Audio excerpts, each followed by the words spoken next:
a track here and there. Who knows? Who Yeah, knows? works for me. But But yeah, other than that, what's in your mind right now when you look at the space? Like, did you have stuff that you noticed or wanted to talk about? I know we had a few philosophic conversation about the value of music and what's currently happening in the space recently, yeah, like these past weeks, and stuff that we already touched on. But now we kind of have a sense of analysis about it. well, as we know, as we know,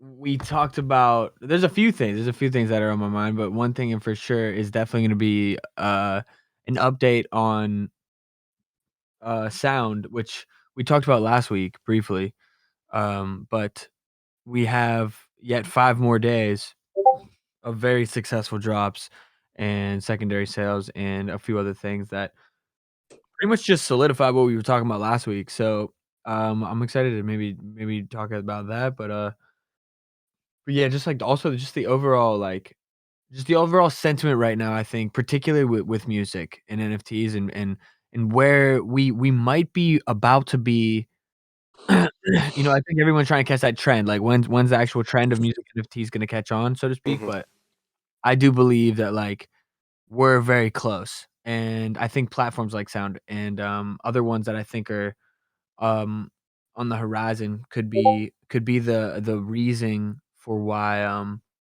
why we see, like, a bigger surge. Not to mention that all of these platforms that make these NFTs, these edition NFTs valuable are just making one of ones more and more valuable. So it's just it's compounding, but it's very slow.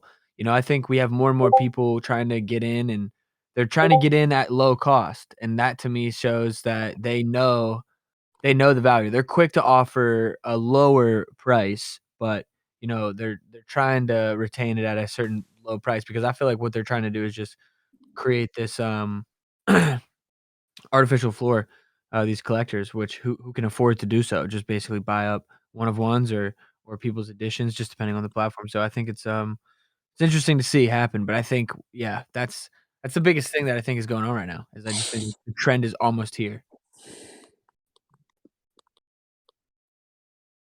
Yeah, I agree. There's a few new trends that are rising, and it's quite hard to catch because it's still a bit subconscious, but it's definitely happening, and it takes a few research and uh, yeah, vision to actually put a word onto these slight trends and what they really are.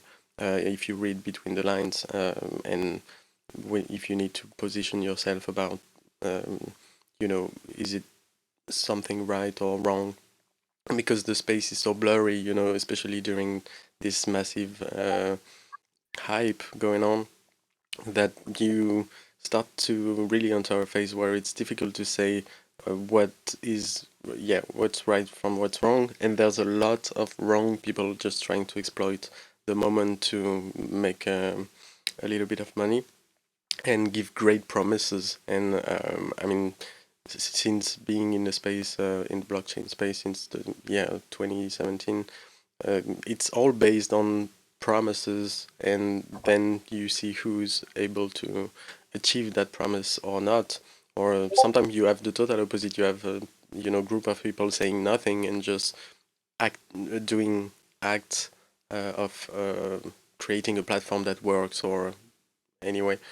But No, yeah, there's I a lot mean of promises, and especially right now, there's a lot of people around me that are like, this is worth nothing because you don't know.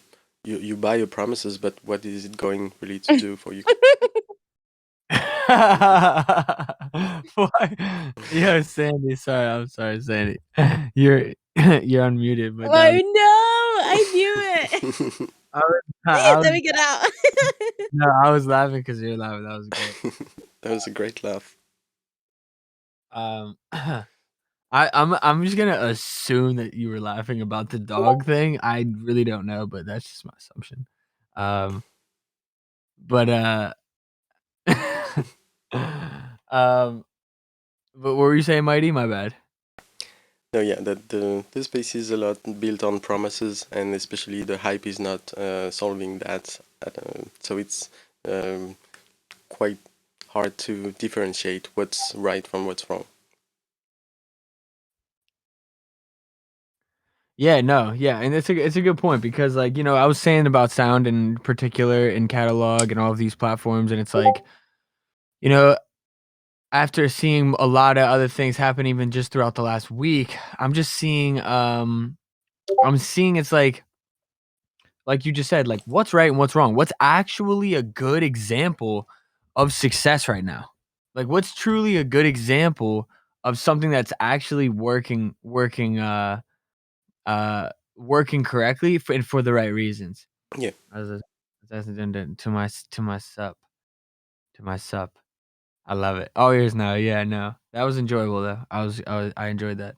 Um, but yeah, so it's interesting. And I think we could talk about like each platform and just talk about maybe like the ethos behind it. Maybe that's what we could do is like take apart kind of like each style of NFT, see which platforms are kind of like fucking around with it, and like maybe we could talk about of what is the actual what's actually a good determiner of what is truly um a good example of actual quote unquote success in the space. Not even just from an artist point of view, but from a platform point of view of like, oh, this platform is definitely uh the platform to do this on, or this platform is the platform to do this on, etc. So hmm uh yeah, health is a good example of exercise. If you fill up peace and have a roof and food, you're all Gucci.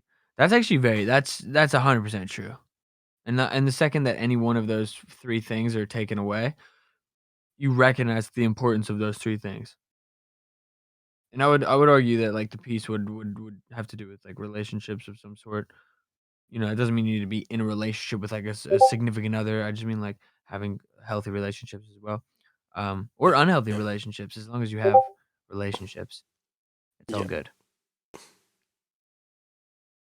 for sure. Yeah, there's another platform I wanted to talk about, but we can get on it later. Is have you seen the RPG Labs platform? Oh, yeah. Yeah, yeah, yeah. Yeah. Yeah, I had the It's a good luck to share a little thoughts with them on Panthers Modern space, Twitter space. It was this week, and so I came to listen, and actually I came on the stage to talk with them, and we shared our vision about the future of music in Web3, and the so RPG Labs is um, platform where you can create your song directly on the platform with a MIDI and kind of a basic sequencer, and then in the end you can mint the song, and it's minted as MIDI informations that can be read by any interface later.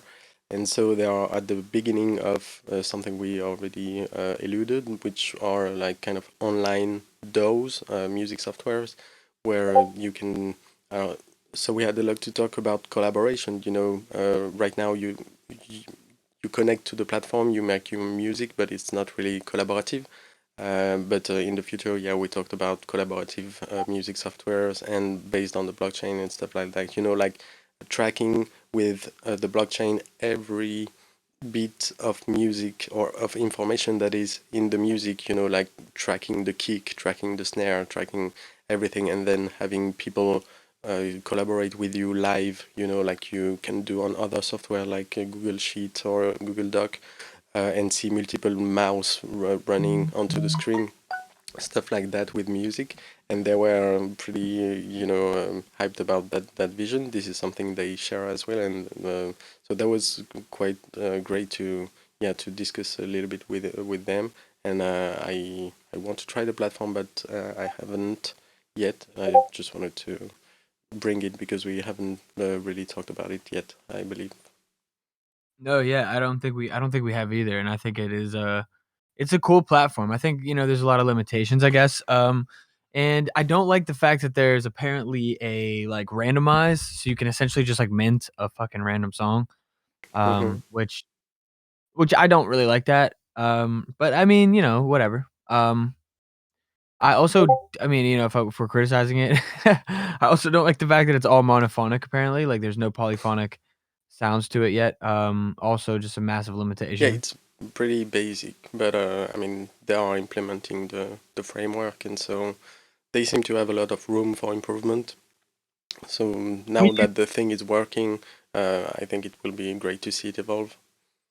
yeah, I think you could definitely find um fuck, what were we talking about, dude? Uh, I haven't even sparked the spliffy yet. the RPG. Um RPG, yes, yes, RPG. I was gonna say, I might as well. I actually don't know what I was gonna say, but I was gonna say I might as well just make something on there and just mint it for fun. Like, why not? I mean, Yeah, even even if it's what's it called? Even if it's monophonic, I mean that'd be kind of fun. But it's just like, yeah, I've seen a few pioneers experimenting with it right now, and just for the sake of fun and um, just experimenting with the tool. But it's a very basic tool that works.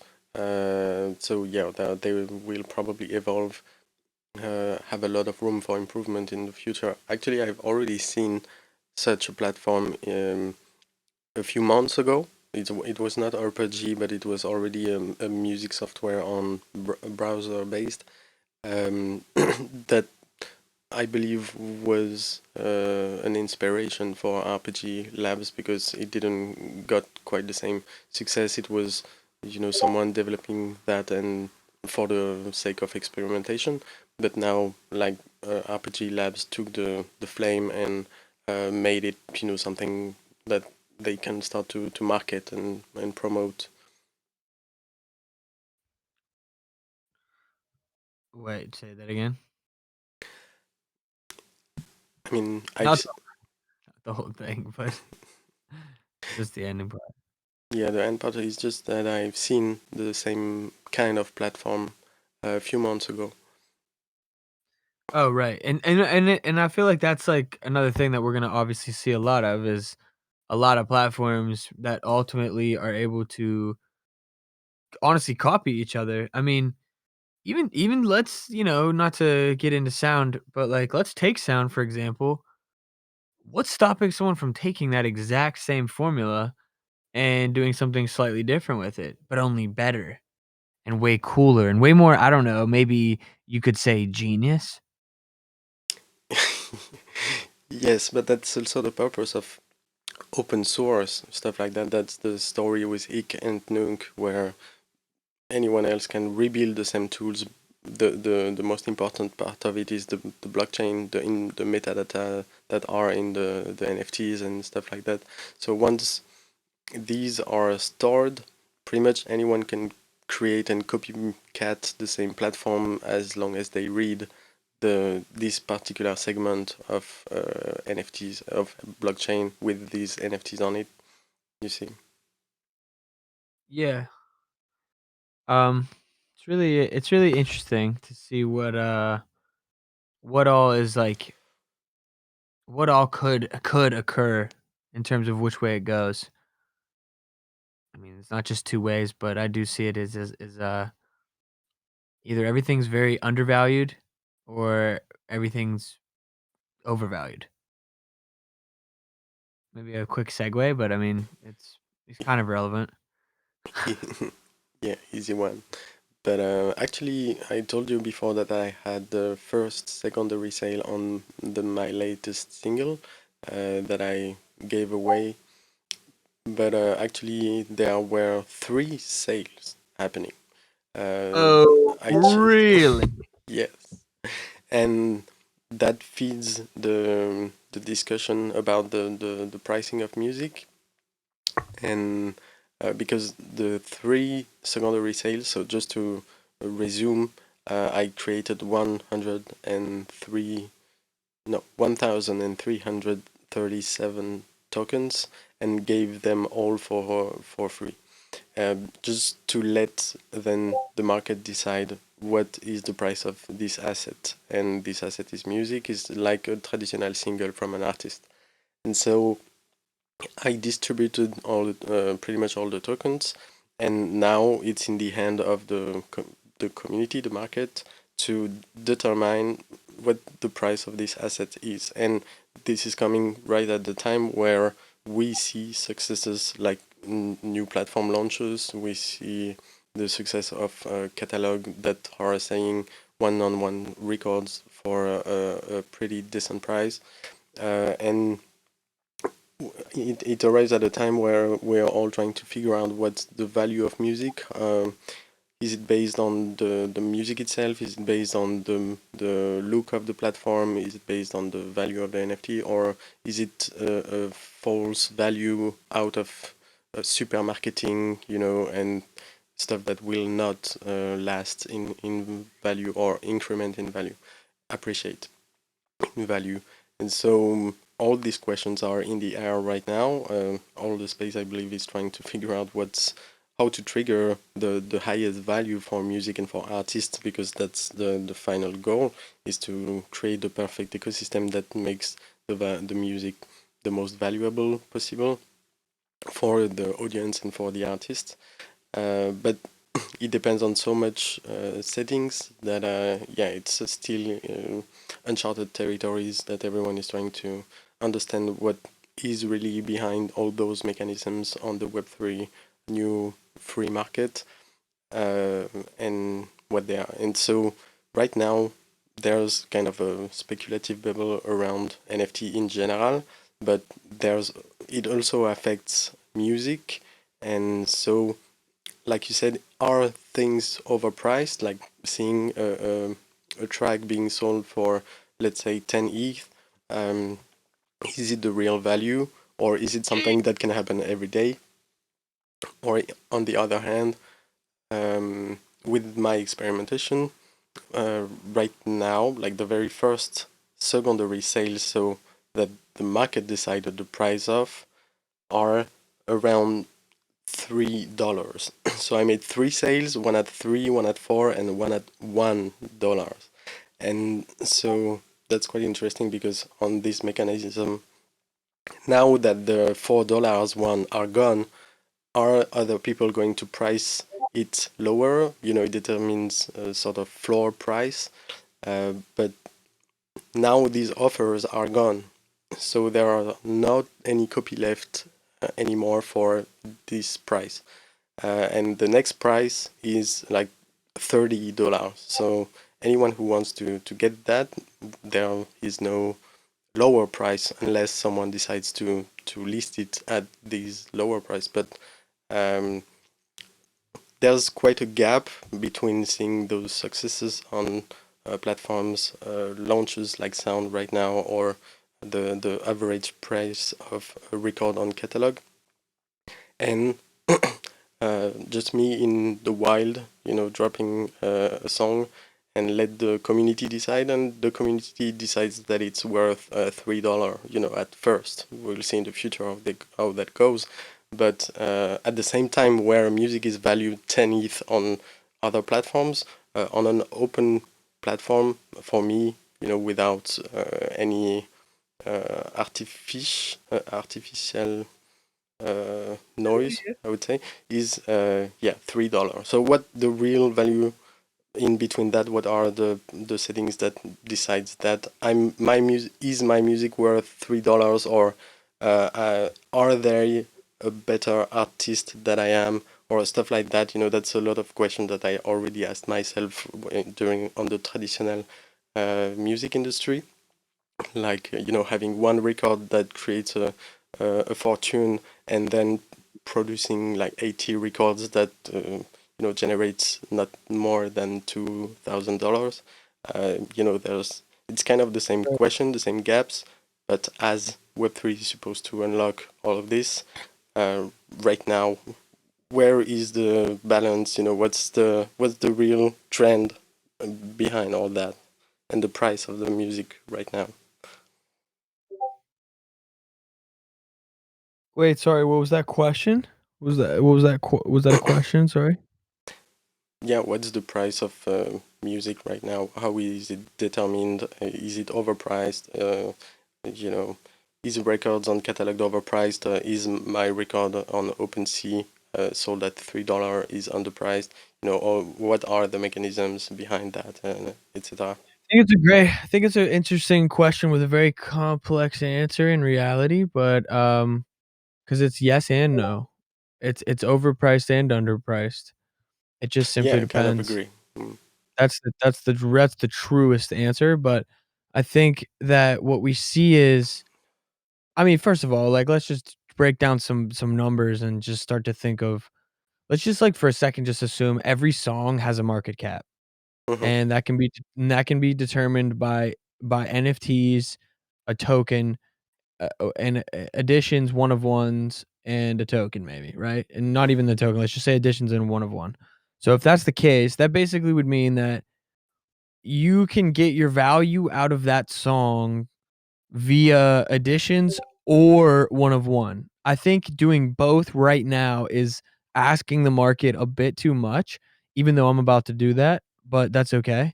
Um, but that's okay. My point is, I think that let's just assume additions. Let's take sound for example. Once again, we've been using them. They're a great example. They did additions, 25 additions, zero point 0.1 each. So that would assume that the market cap of a single song as an asset, according to Sound, which has had immense success over the past week, sold out every single artist that they've dropped in under a minute, some in under 30 seconds, ridiculously fast, um, is 2.5 ETH for one song.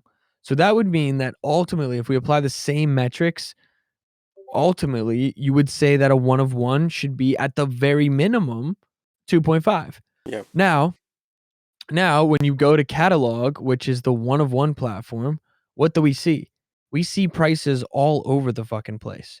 You see prices at point 0.1, you see prices at fucking 30, you see prices at point or like point 0.7, you see people at 1.5, you see 2, you see 5, you see 7. People are all over the place on Catalog for one of ones. Mhm. There is absolutely zero metric for what determines the value of a one of one right now.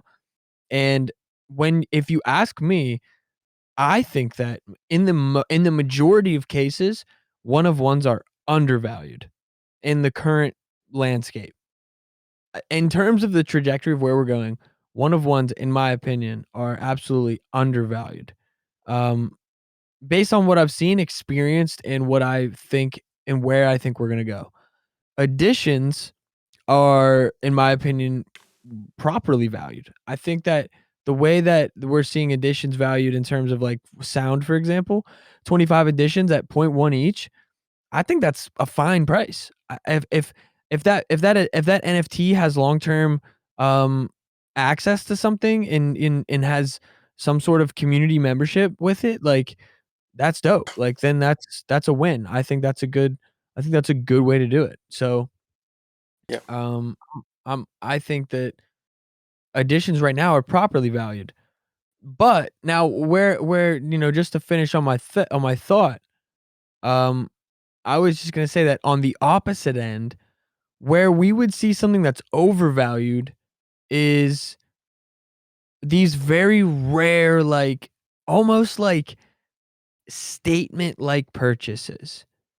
These are the ones that are absolutely going to be, in my opinion, overvalued. So I don't know if I wanna, like, throw an example. I'm trying to think of one that wouldn't be, like, totally just, like, a slap in the face. I mean, shit. I mean, dude, I feel like anything over the price of 10 is for a single song, uh, is kind of crazy. Um, and and the reason why I would say that currently, and really, we could just say in US dollar value. We don't need to say ETH because truly what I'm gearing it towards is the US dollar value, not necessarily the ETH value, Mhm. which I realize should be like what we're talking about here, but it's really I'm really thinking of the US dollar value based in ETH currently at the moment, or in the most recent times, right? So 10 ETH, that's roughly $40,000. Like that's ridiculous. So $40,000, that's like basically a teacher's salary.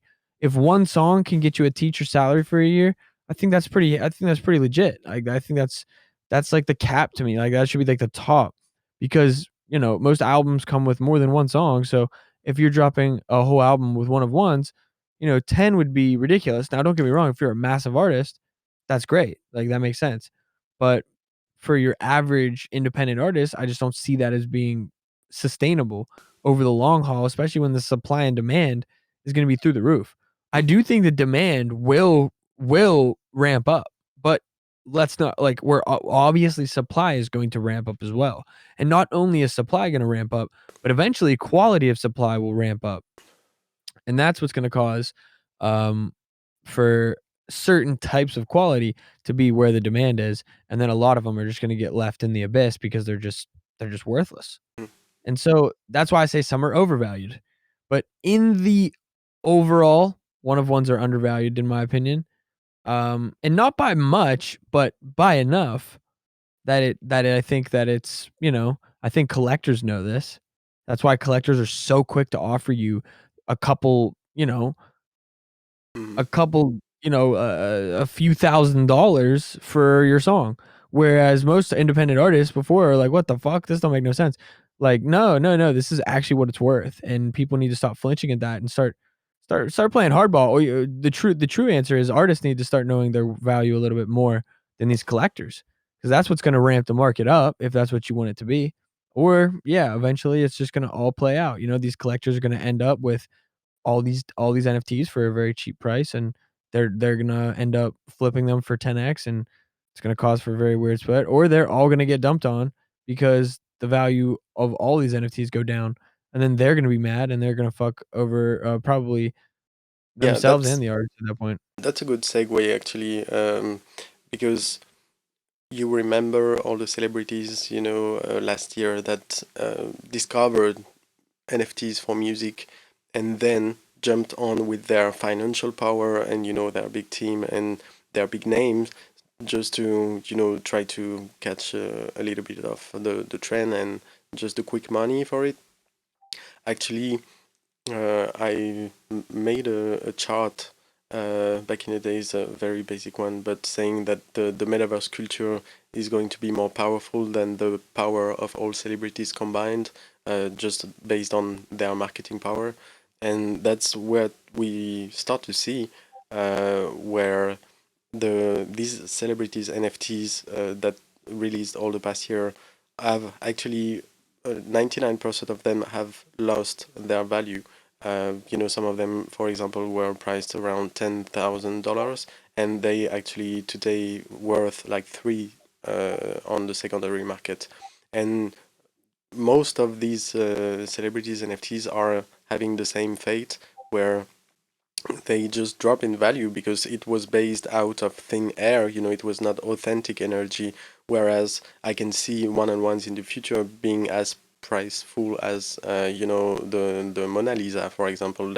It introduced in music this concept that the art world has of scarcity, which we had back in the days with the CDs and vinyl.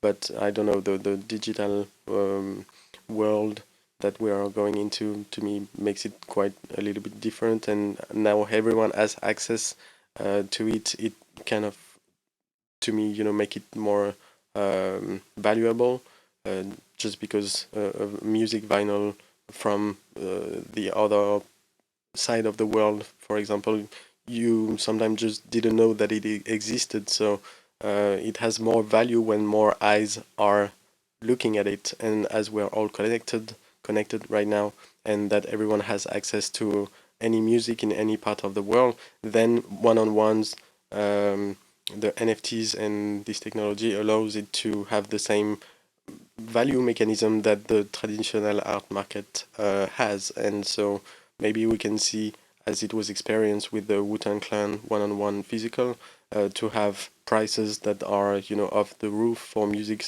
price that we haven't really seen yet. But it has to be based on real art, on something that is not, here to have a quick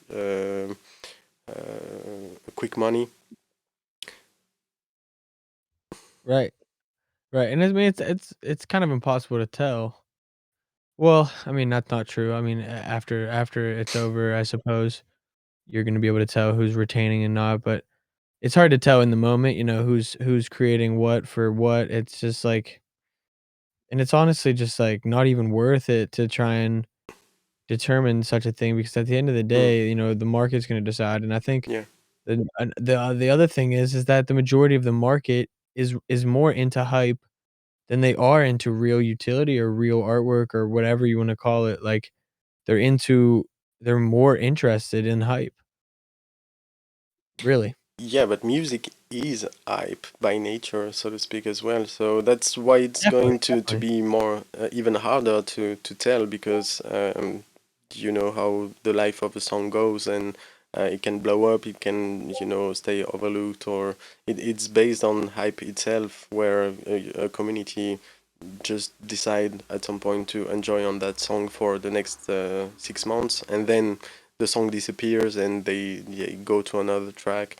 So there's double, um, how to say, yeah, double hype phenomenon happening. There's the NFT and then the natural hype nature of music on top of it, which makes it even harder to determine. But yeah. Right, right, yeah. I agree, and I agree with you for sure that music in nature is hype, but, you know, I bet we could name, um, the top 5 selling songs, but I bet you couldn't recite me one melody or lyric. You know what I Yeah, mean? and at the same time, it's as based on hype as it can be timeless as well. So yeah, I realized that to complete my thought, like I music, think if I you have a think good track, is just timeless for the next 30 years, and that's it as well. But who's this Coot? Should we shill to Coot? Who's got an NFT for Coot?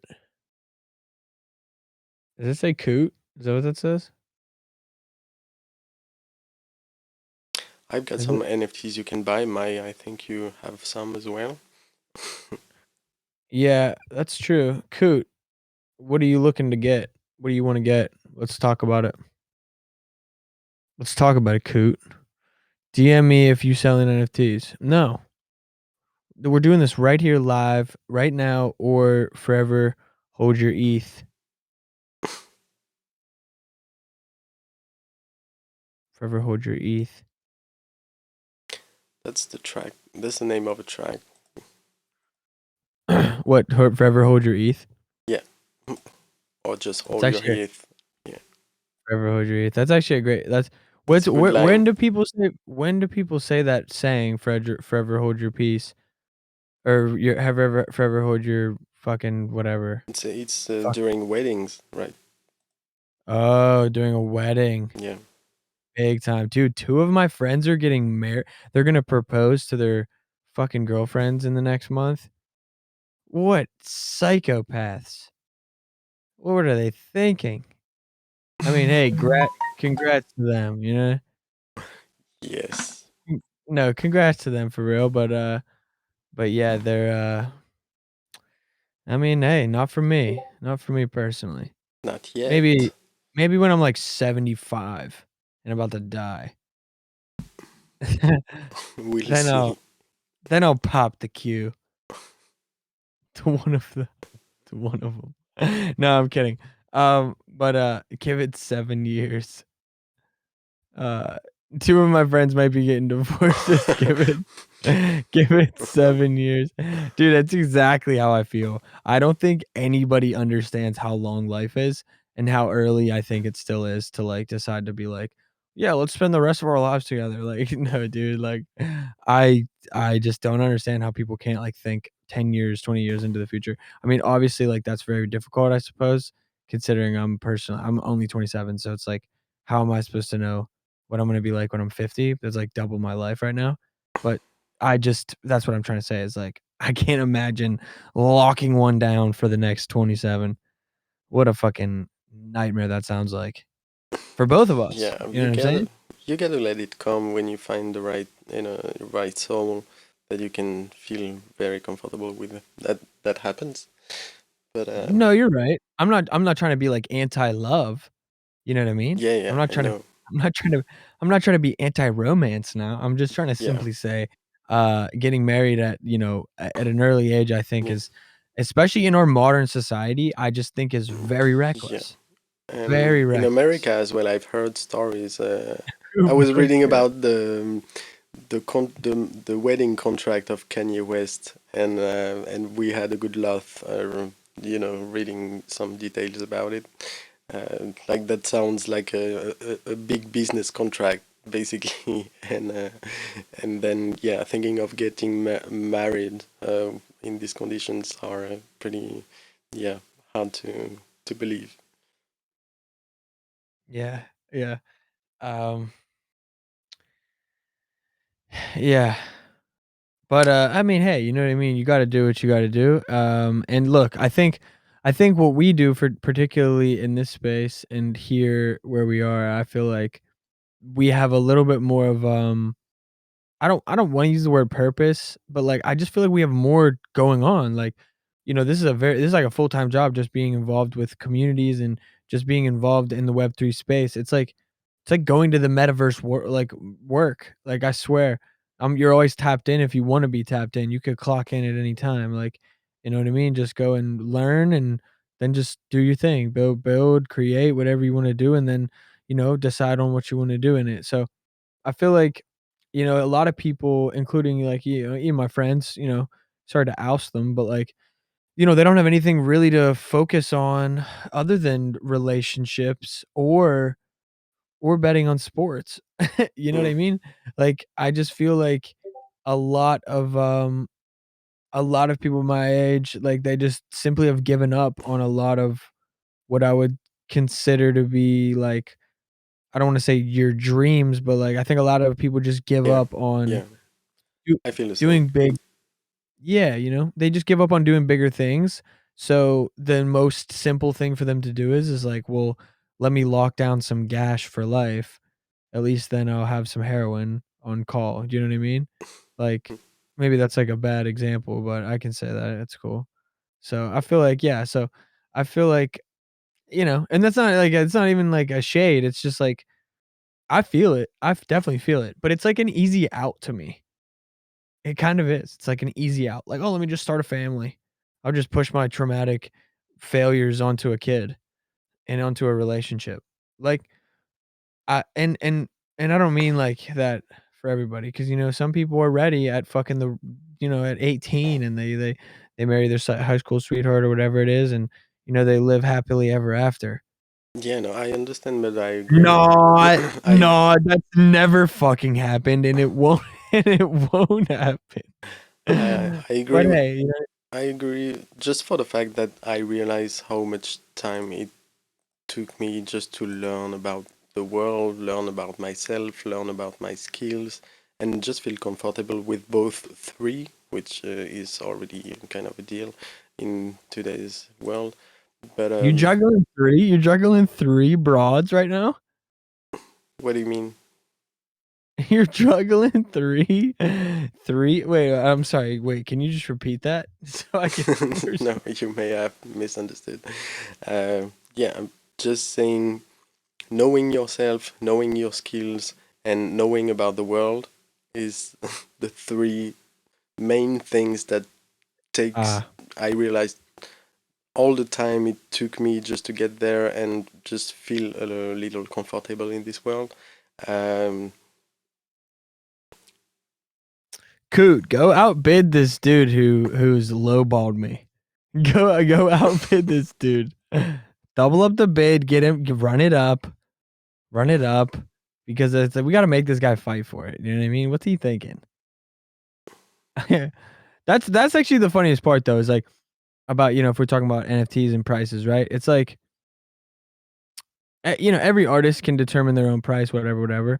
Um, Sorry for just like randomly jumping back into this, but like, it's just like, anybody can create their own price, and it's like, if an artist says, "Hey, I want 3 ETH for this," and then a collector immediately says, "Well, how about I give you 1.5?"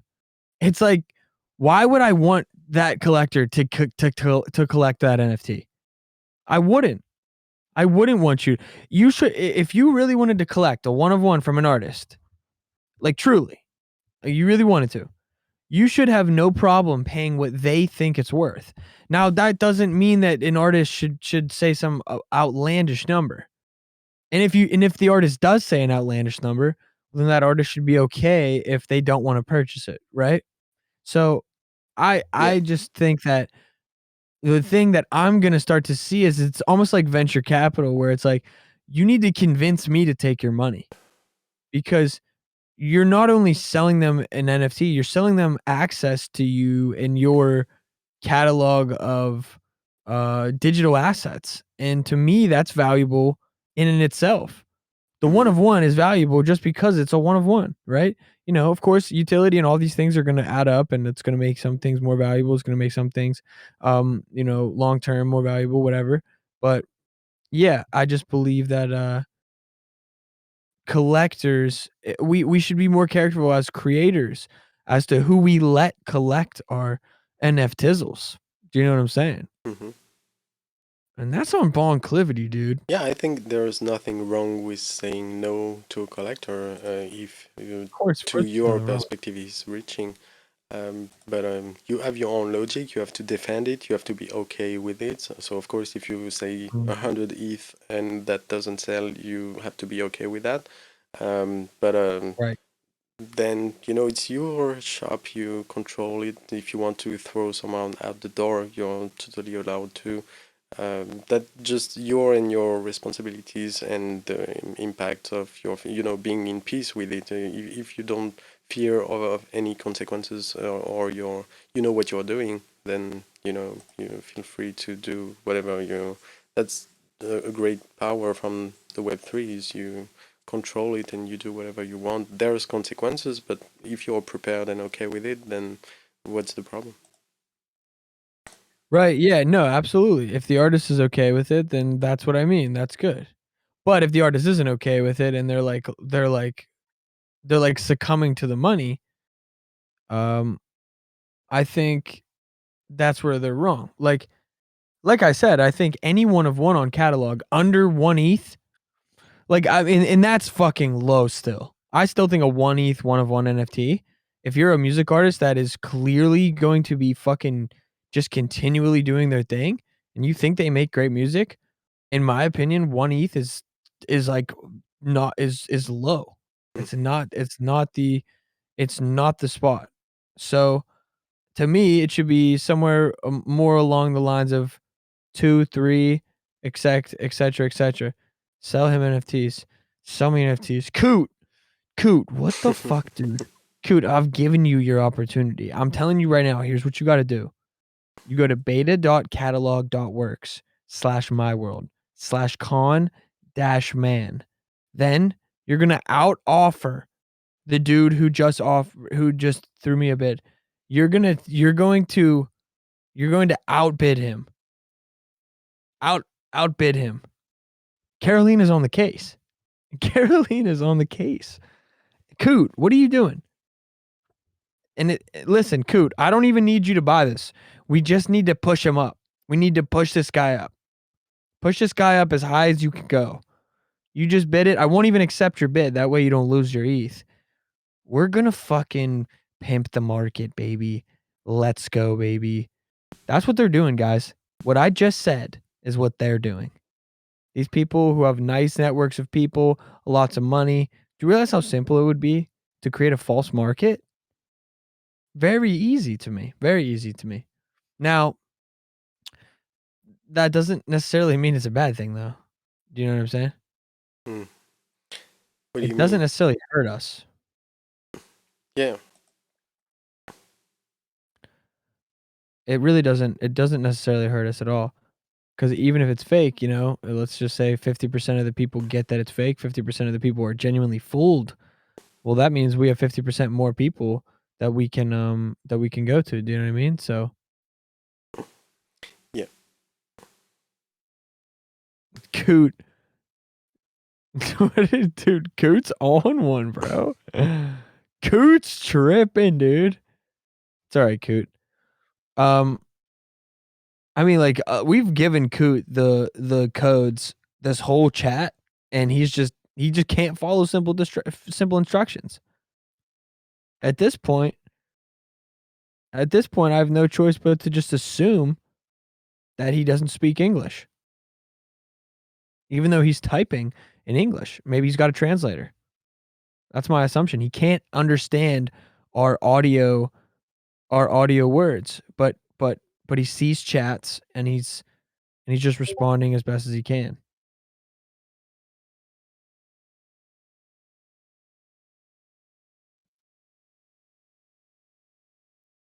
What do you like, yeah? It's a great question, Carolina. It's a great question.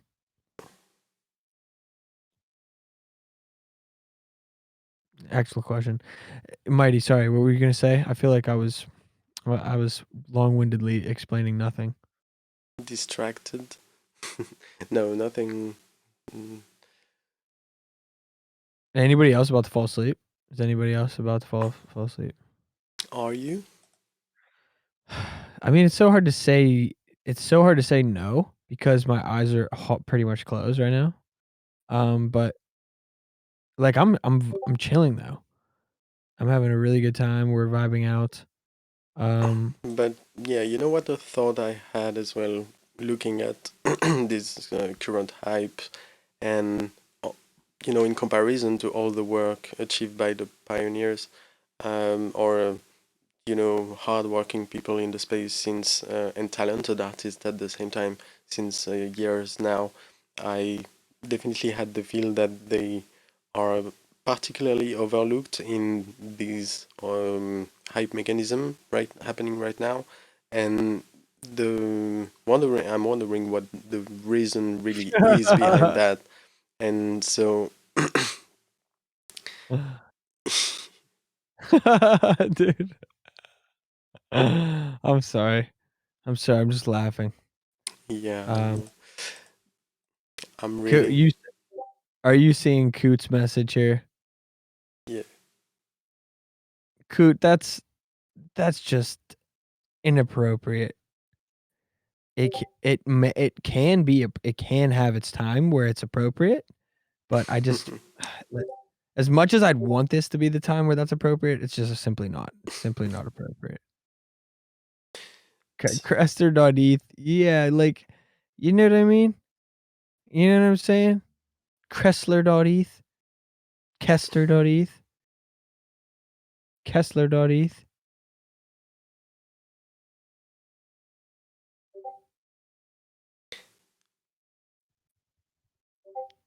I don't think I'm gonna buy this.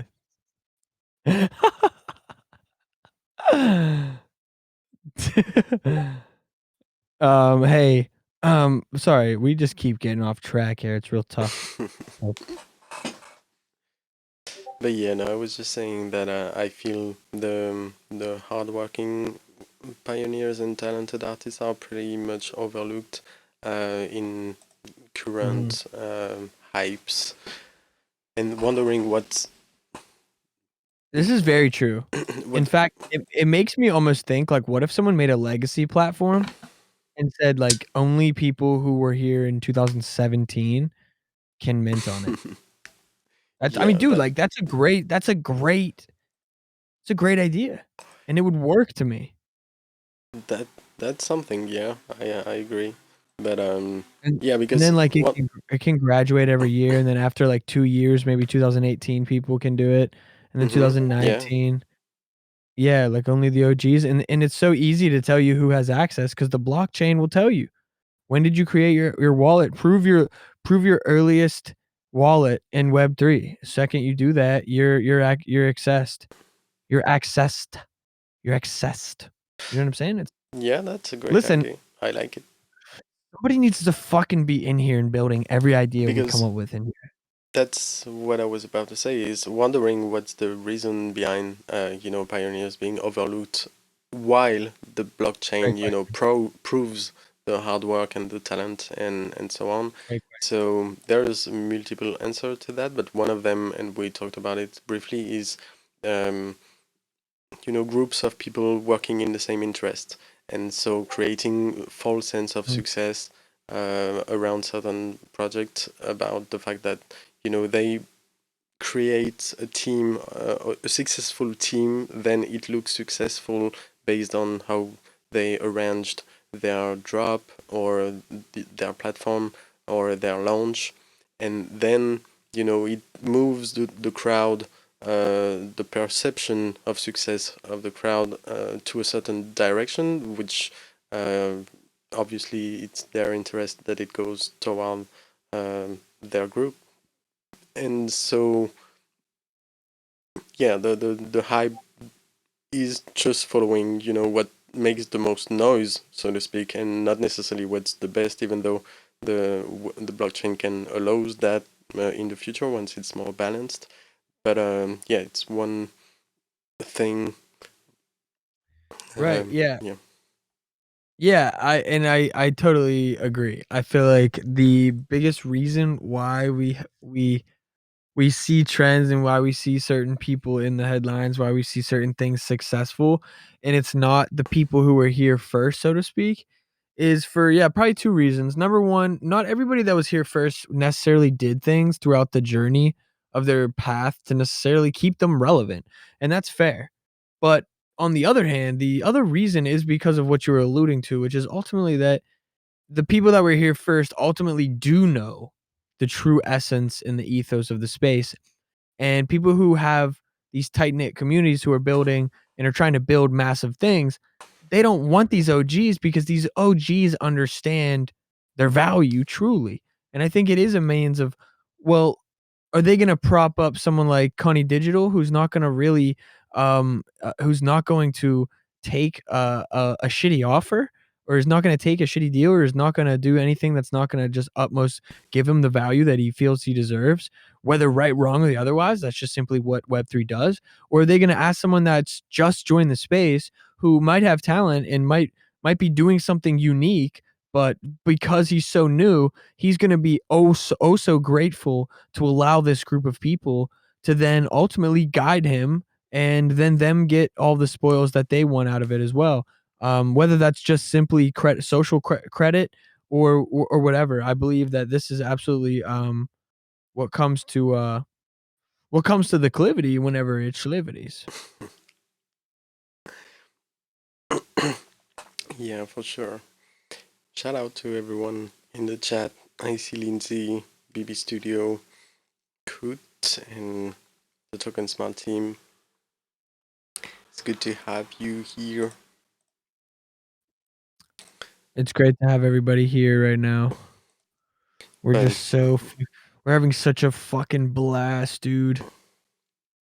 yeah, I just seen your message pop up, Lindsay. I'm about to read it after the show.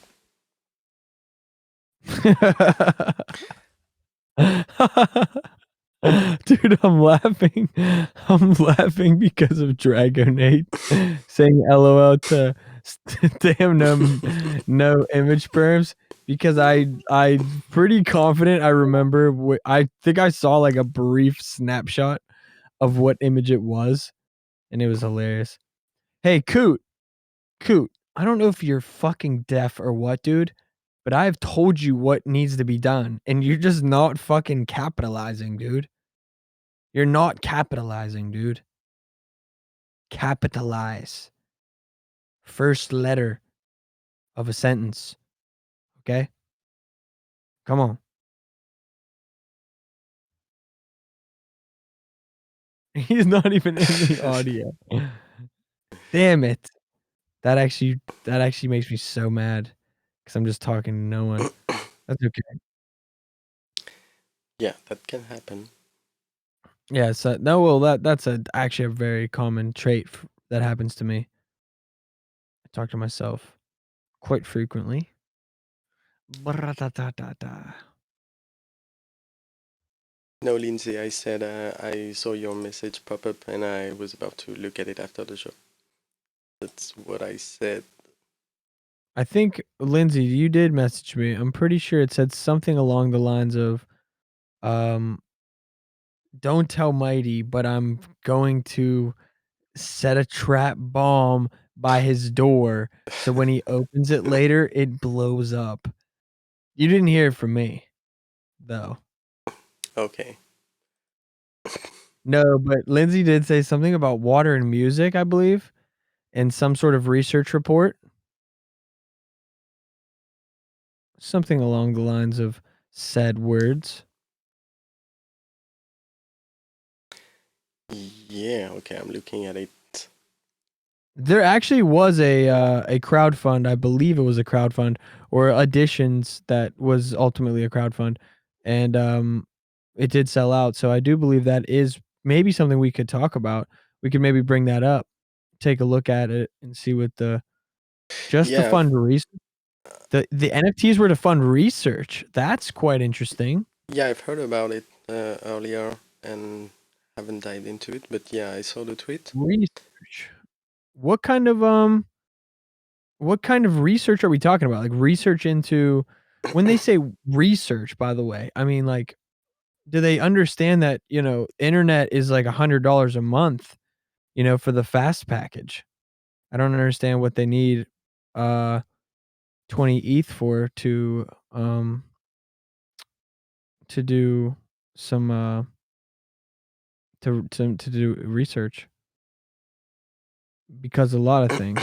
Okay, so Listen, I feel that. A lot of things. I feel that. I feel that. Listen, a lot of things for me too, you know what I mean? You know what I'm saying? A lot of things for me too. Oh, you wanna hop on the VC? Bet. You calling me broke, says Coot? Coot is I literally, like, I'm just not a fan of Coot anymore. If I could, I'd fucking send him out right now. So, the Water and Music Genesis NFT drop. Be one of the first to support our research community on chain and gain lifetime membership access to Water and Music.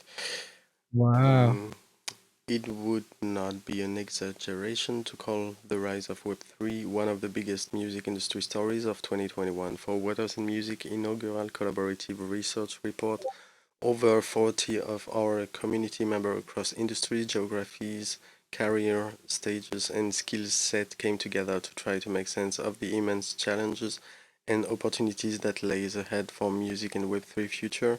Over the course of 2 months, we interviewed more than a dozen of artists and entrepreneurs, annotated 60 plus pages of industry documents, and conducted our own original market research on music and Web3 startups, NFT sales, and much more. The result is a first of a kind 5-part syllabus on the state of music Web3 with a selection of clear market caps, best practices, and call to action for music industry stakeholders to use Web3 as a tool for fostering a more innovative, sustainable, and equitable environment for everyone involved.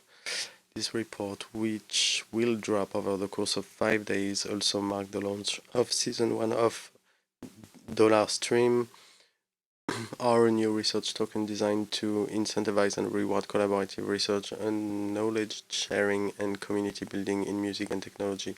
All season 1 contributors will be recipients of our Steam launch airdrop on December 19th. Alongside this report, the best way to get acclimated with our community history and process and to learn more about how you can potentially earn stream in the future is to join our membership. Okay. Yeah, Very interesting.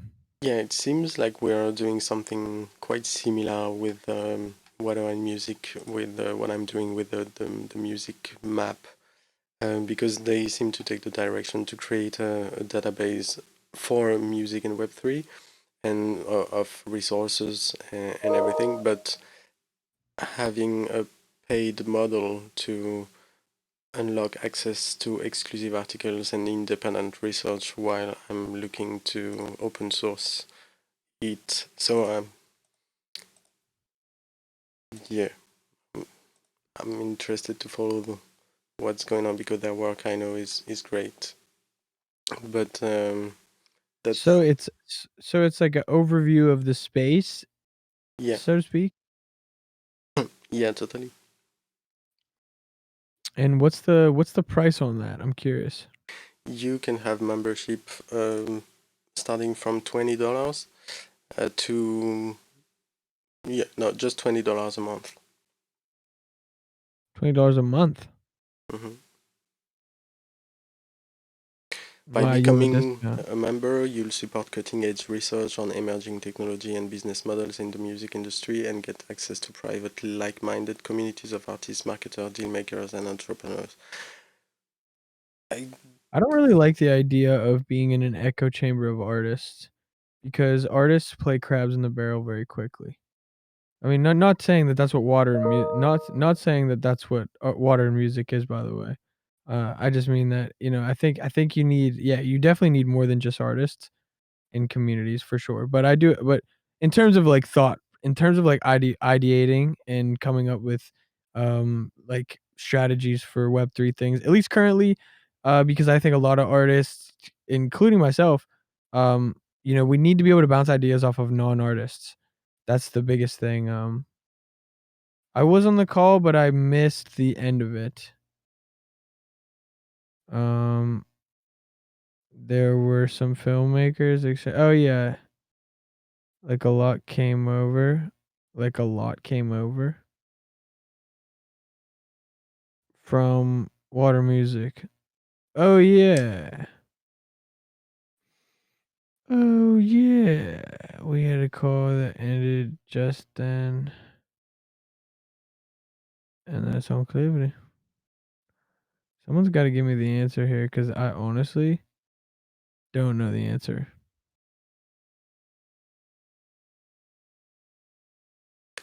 but yeah, I've seen and been following water and music for some times, but I haven't really dived into their community yet. Um, but it seems like, yeah, we're doing something complementary on the research about the space. Like, that tells me something that, yeah, it's really platforms just for uh, sort of Wikipedia of the space for certain fields, whether Why it's why video games. why make that paid though? Yeah, that's the question. Is like, I'm working on doing something open source because, yeah, I don't. Like I I understand people also need. understand the fact to reward the community who is doing research, because I, take it on myself to do it on my free time and for free. But that's actually a real work, and that can be rewarded for the work that's been done. So I agree on that.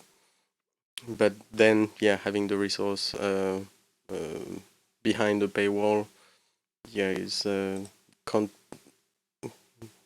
I don't know if it's the most productive thing that is needed for people to use and learn as quick as possible in the renaissance, so to speak. So the more power we need uh, in in the good hands, the it's like you said, things have to move fast.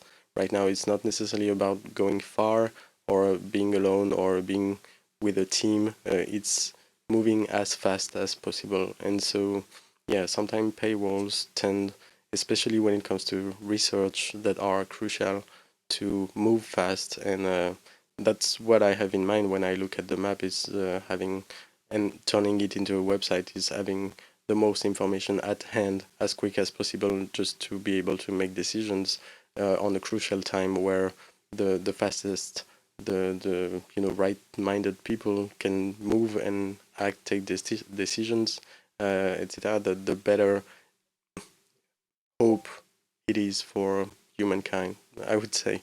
So I don't know what you think. Um, Like, price I your art, but not the research. Yeah, absolutely. Yeah, I feel that. I think it just depends on, I guess, what all comes with the quote unquote the membership, but like this just goes back to the same thing. Like look, if you have enough elitist people involved with something, you can charge pretty much whatever you want and people will think it's valuable. And I don't necessarily think that's a right or a wrong thing. I just think that it's a fact. And I think the majority of Web3 successes right now are based on that principle.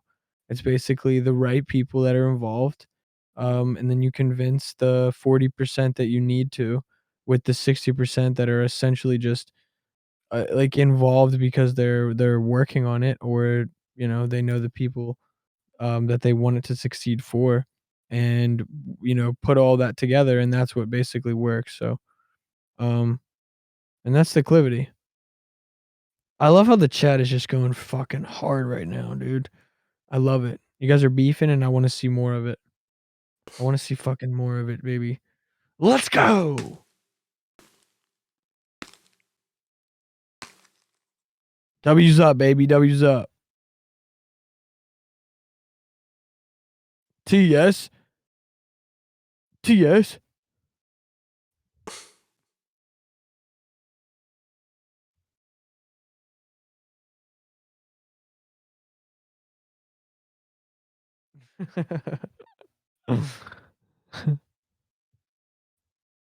I love it. Go create. Yeah, Go good. create. Lindsay, what did you get an answer to directly? What is this? What is this for? Is this where the funds are going for the research? Oh, the funding and the ETH. Okay. Okay, okay. So, Mighty, do you do you want to do the honors of reading this? Yeah, so 15% to AC, the designer of the NFT artwork, 55% for the collab report contributors, and 30% to Water and Music Community Treasure. So That's good. it's this dollar stream token, right? It's a crowdfunding on Mirror. Yeah, it's not bad actually. I mean, it's pretty. I mean, I didn't expect it to be bad, but I Hmm. don't, I don't hate the breakdown, so to speak. 15% for that artist though, it's a bit high. Compared to the research, yeah, that's what triggers me the most. But it actually is. Yeah, I was kind of joking, but it actually is a bit. It is a bit high. There's no but doubt about it. even the treasury, I would have put as much as possible to the contributors if the work Yeah, is basically absolutely. based on what I mean, it's still my good, but first question yeah. is my first question is why are you separating the community from the 15% on the Yeah, top? How does that make any sense? They just want to pay. If they want to pay the artist out front, like don't give them a portion of the token. Just pay them outright. Like why are you making that part of the percentage? That's what I'm saying. Somebody's getting overpaid here and somebody's getting underpaid here. This is the problem with doing percentage outright. Whereas like you have to take 20% off the top and just use that money to pay people. This is why like doing percentages off of sales and doing percentages off of like overall anything is very, very, very, very, very, very difficult. And it really, it's not even that it's difficult. It's just that you have to make sure you cover your expenses, so to speak. And a lot of expenses pop up like last second in a sense. Like they don't actually they're not like obvious until after the fact. But I mean, yeah, I mean like I'm not gonna I can't really like criticize this breakdown. I mean, it is what it is. Like at least they're trying. I mean, my biggest question is why is there even a paid membership in the first place? I mean, that's really the question. It's like I just don't really care. I mean, like I'm not into glorified community clubs. I mean, at the end of the day, dude, if I want to Wait, collaborate. what's your question? I can jump on voice now. Oh, okay, go ahead. No, I was asking what your question was because I didn't hear it. Wait, what? You said my question was. Oh, what my question was? Mighty? Did I already say the question, or did I like get cut off? I'm gonna. um, I can't. Did I already say it, or should I repeat? Did I like? I already I said it. couldn't. I don't think you said. Or I think you said it. I don't know. I'm just reading the chat now too. Like, I think I said it. I don't know. I think the last thing I said was something along the line. I really just don't remember, but I'm gonna guess. I'm gonna say the last thing I said was something like, "Why pay for?" Yeah, yeah. Oh no, I was more or less stating my own opinion, which is basically like I'm not interested in paying for like a glorified community club. That's basically it. Yeah. I feel the same way, honestly, and I don't think I would have. And I had been looking at water music, and I was like, I'm not gonna pay for that. That just seems like a ridiculous thing. But the only reason was because of that discount that how do you say, Boss Gross posted in Songcamp. Right, I did. Otherwise, I did. yeah, because I had been curious for a while, and but there's no way to give it like a 30-day free trial because like you can write really cool headlines, but like, is the substance there to back it Hmm. up? Did But you it's did you join? really interesting. Yeah, it's a really worthwhile. I mean, now it's almost fusing into song camp, which is kind of interesting just because everyone there like jumped over like the other day and it was quite funny. But yeah, it's a good thing though. I think that if they're fusing. But actually, Mighty, you're mentioned because one of your release with Connie is one of the press releases. Well, I mean, by press release, it's like the tweet announcement, I believe. Whatever it was typed out is actually one of the things that it's like mentioned in there, and you're mentioned right off the beginning. And I Oh, actually was going to try and get a hold of you to talk to you about your other project, the recent one you did, because I never got to fully hear about it, so we could add that in there. sure. But yeah, what tweet are you talking about?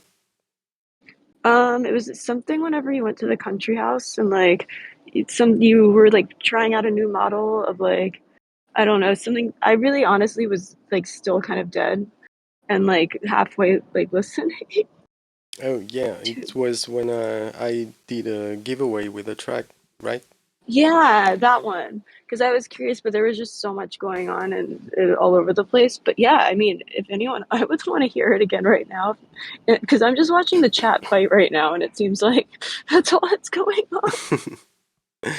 But yeah, sure. What happened was, and it was straight after the MVMF, the last day of the MVMF, I did a helmet wearable, and I was like feeling Oh yeah, I wear the it. POAP I wear that vibe, in CryptoVoxels right now. the POAP vibes and everything that been free, that been stolen very fast and everything. I was like, if I can have 400 comments on a wearable that there are only 200 available as a giveaway, what happens doing the same with music? And so that's what So I, scarcity type of thing, making it seem, you know what I mean? This you're creating scarcity with it and making it more exclusive feeling. yeah, the idea is to create a market very fast, but not having to set myself the price as an artist, just letting the market decide what the price is, but by creating a sold out through the giveaway. So at the end of the operation, all tokens are distributed, and then it has it on live, so to speak, because I don't have any more token on my hand. It's different from having 100 token by yourself and you don't know what to do with it. Then now all the community has it in hand, and so they have to decide what to do with it. And but I'm over with the operation. I don't own any anymore. It's out there and it's sold out. So once it's sold out, even if it's quote unquote free, it's not really. It's just I transferred the value to people for free, but then it has a value. But what is the real value of music, for example, here? When the market decide what the price is. And what's funny is that it was our earlier conversation is that I already had secondary sales happening at between $1 and $3. There was like three secondary sales between $1 and $3, while at the same time, we have platform launches like sounds that are selling out to 2.5 ETH, 25 editions at zero point 0.1 each, or you have an average price on catalog that are beyond 2 ETH as well. Yeah, I mean, And those are just insane in my opinion for people to ask, because the only people that are going to be able to pay for that are the same people that are able to collect all the other music NFT type of things that they're collecting. Because I mean, when we did those surveys, even though they're skewed towards obviously going, distributed more among people that are going to be Web3. I mean, one person actually sent it to his Discord, like his fan base, and they were not happy. They did not like Web3, NFT, any of that talk. And that he was like, my community's mad at me for posting that. It's like they are not happy that I sent that to them. But it showed that the people who do own music NFTs and the ones that own more than I think like, 3 to 5 or something, it's such a small percentage that own basically all of the music NFTs for the most part. Like it's this like that whole the how like one fan or like the small group of fans accounts for the biggest amount of like profit an artist gets, whether it's merch, whatever it is, you know. Yeah. But yeah, but it was basically, you know, people like Blockchain Brett and like all of these people. Oh my gosh, what is happening in the chat? Jesus, But sorry. No, there, but it's just I keep looking down, and every time I look down, Drago, Nate, and Coot are doing something. There's something else happening. But yeah, and how yeah, it's basically it's people like that, but there it's already such a small group of us basically that are in this space. yeah, So it's a crazy small group that are buying these up. But music NFTs are less seen to be valued for the resale type of reasons, like, you know, a lot of other NFTs, and it's an investment, but they don't feel it's an investment in the same sense. It was really interesting. Like on Friday, we're doing the fan onboarding, like which is the one I worked on a lot, and just the results of that alone are so interesting. Basically, of how basically the only thing that works is one-on-one onboarding for like hands down. That's like the one for sure way, even though it's the most unable to scale, like time consuming type of thing, but that otherwise ever it's just a disaster and no one will onboard unless you give them a vinyl, even if they don't ever receive it, like Kings of Leon. hmm.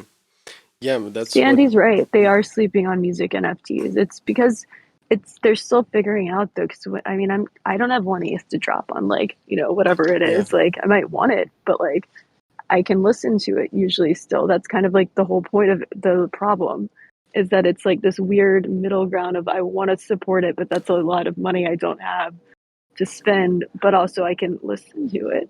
yeah, but also it creates a false sense of success, like we said, of a very small group pumping the Right, prices, right, right. and Yeah, then defining success is a really hard. That was the part of it I kept telling everyone, because my background is research actually, and like science, like lab research and writing type of stuff like this. And like back in the day, I used to do that, and I kept trying to remind everyone like we need to define these words like success, mm, because like, you know, like does that mean that it's sold out? Because that could mean some that might not actually be really that successful if it's yeah, and to priced me, really low having and those there's not secondary many. sales right now at $3 are a success just based on the model I How many imagined. were there total? 1,337. You know, lead That's a as lead speak, if you know this number. But what was great also to expand on this experience is that on the interaction aspect between the audience and you know, people interested in that giveaway and the artist, aka me in that situation, is that it really created incredible interactions between people and me and myself, where I had a lot of different situations that first wouldn't have never happened on any Web2 platforms, and secondly doesn't really happen in the music Web3 trend, the hype one, you know, of very that looks like a very close circle of people that are pumping the prices, but that's not where the best interaction of what Web3 can unlock between music, the artist and its audience, is lying into. Sound is more interesting because of the comments. I don't know if you've seen the details of that platform, but once you own an NFT, yeah. you can comment on it.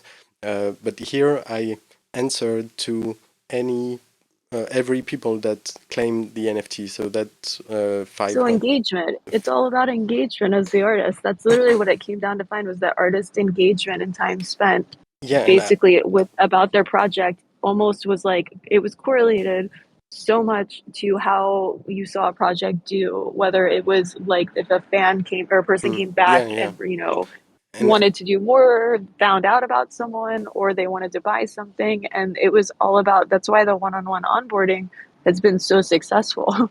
yeah, and also I'm working on the unlocking the virality for music and Web3, because once you buy an one-on-one, of course it has a lot of value, but in terms of virality of, you know, what's the music industry basically is, you know, about virality in the social network era.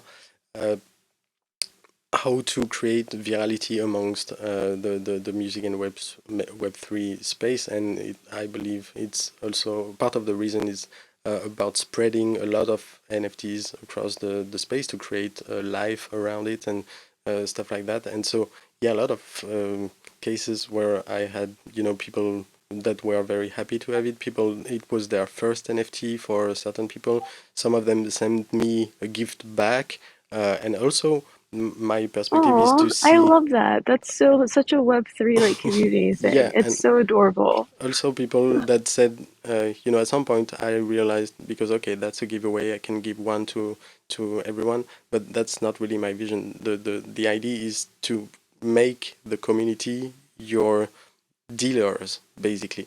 And so someone can take one, but someone can take 50, and I would be okay. I just precised it later on, where I would say, okay, I'm gonna close the giveaway, but keep in mind that if you would have asked me 100 edition, I would have sent you 100, because you can become my supplier and I put the value in your hand. And if you see how to spread these 100 copies better than me, then you're the person, you get the job, you take the value out of it, because this special giveaway I made, there's only 1% royalties I'm taking, so it's really 99%, 96.5% if you take off the OpenSea royalty in the hand of the person that owns it.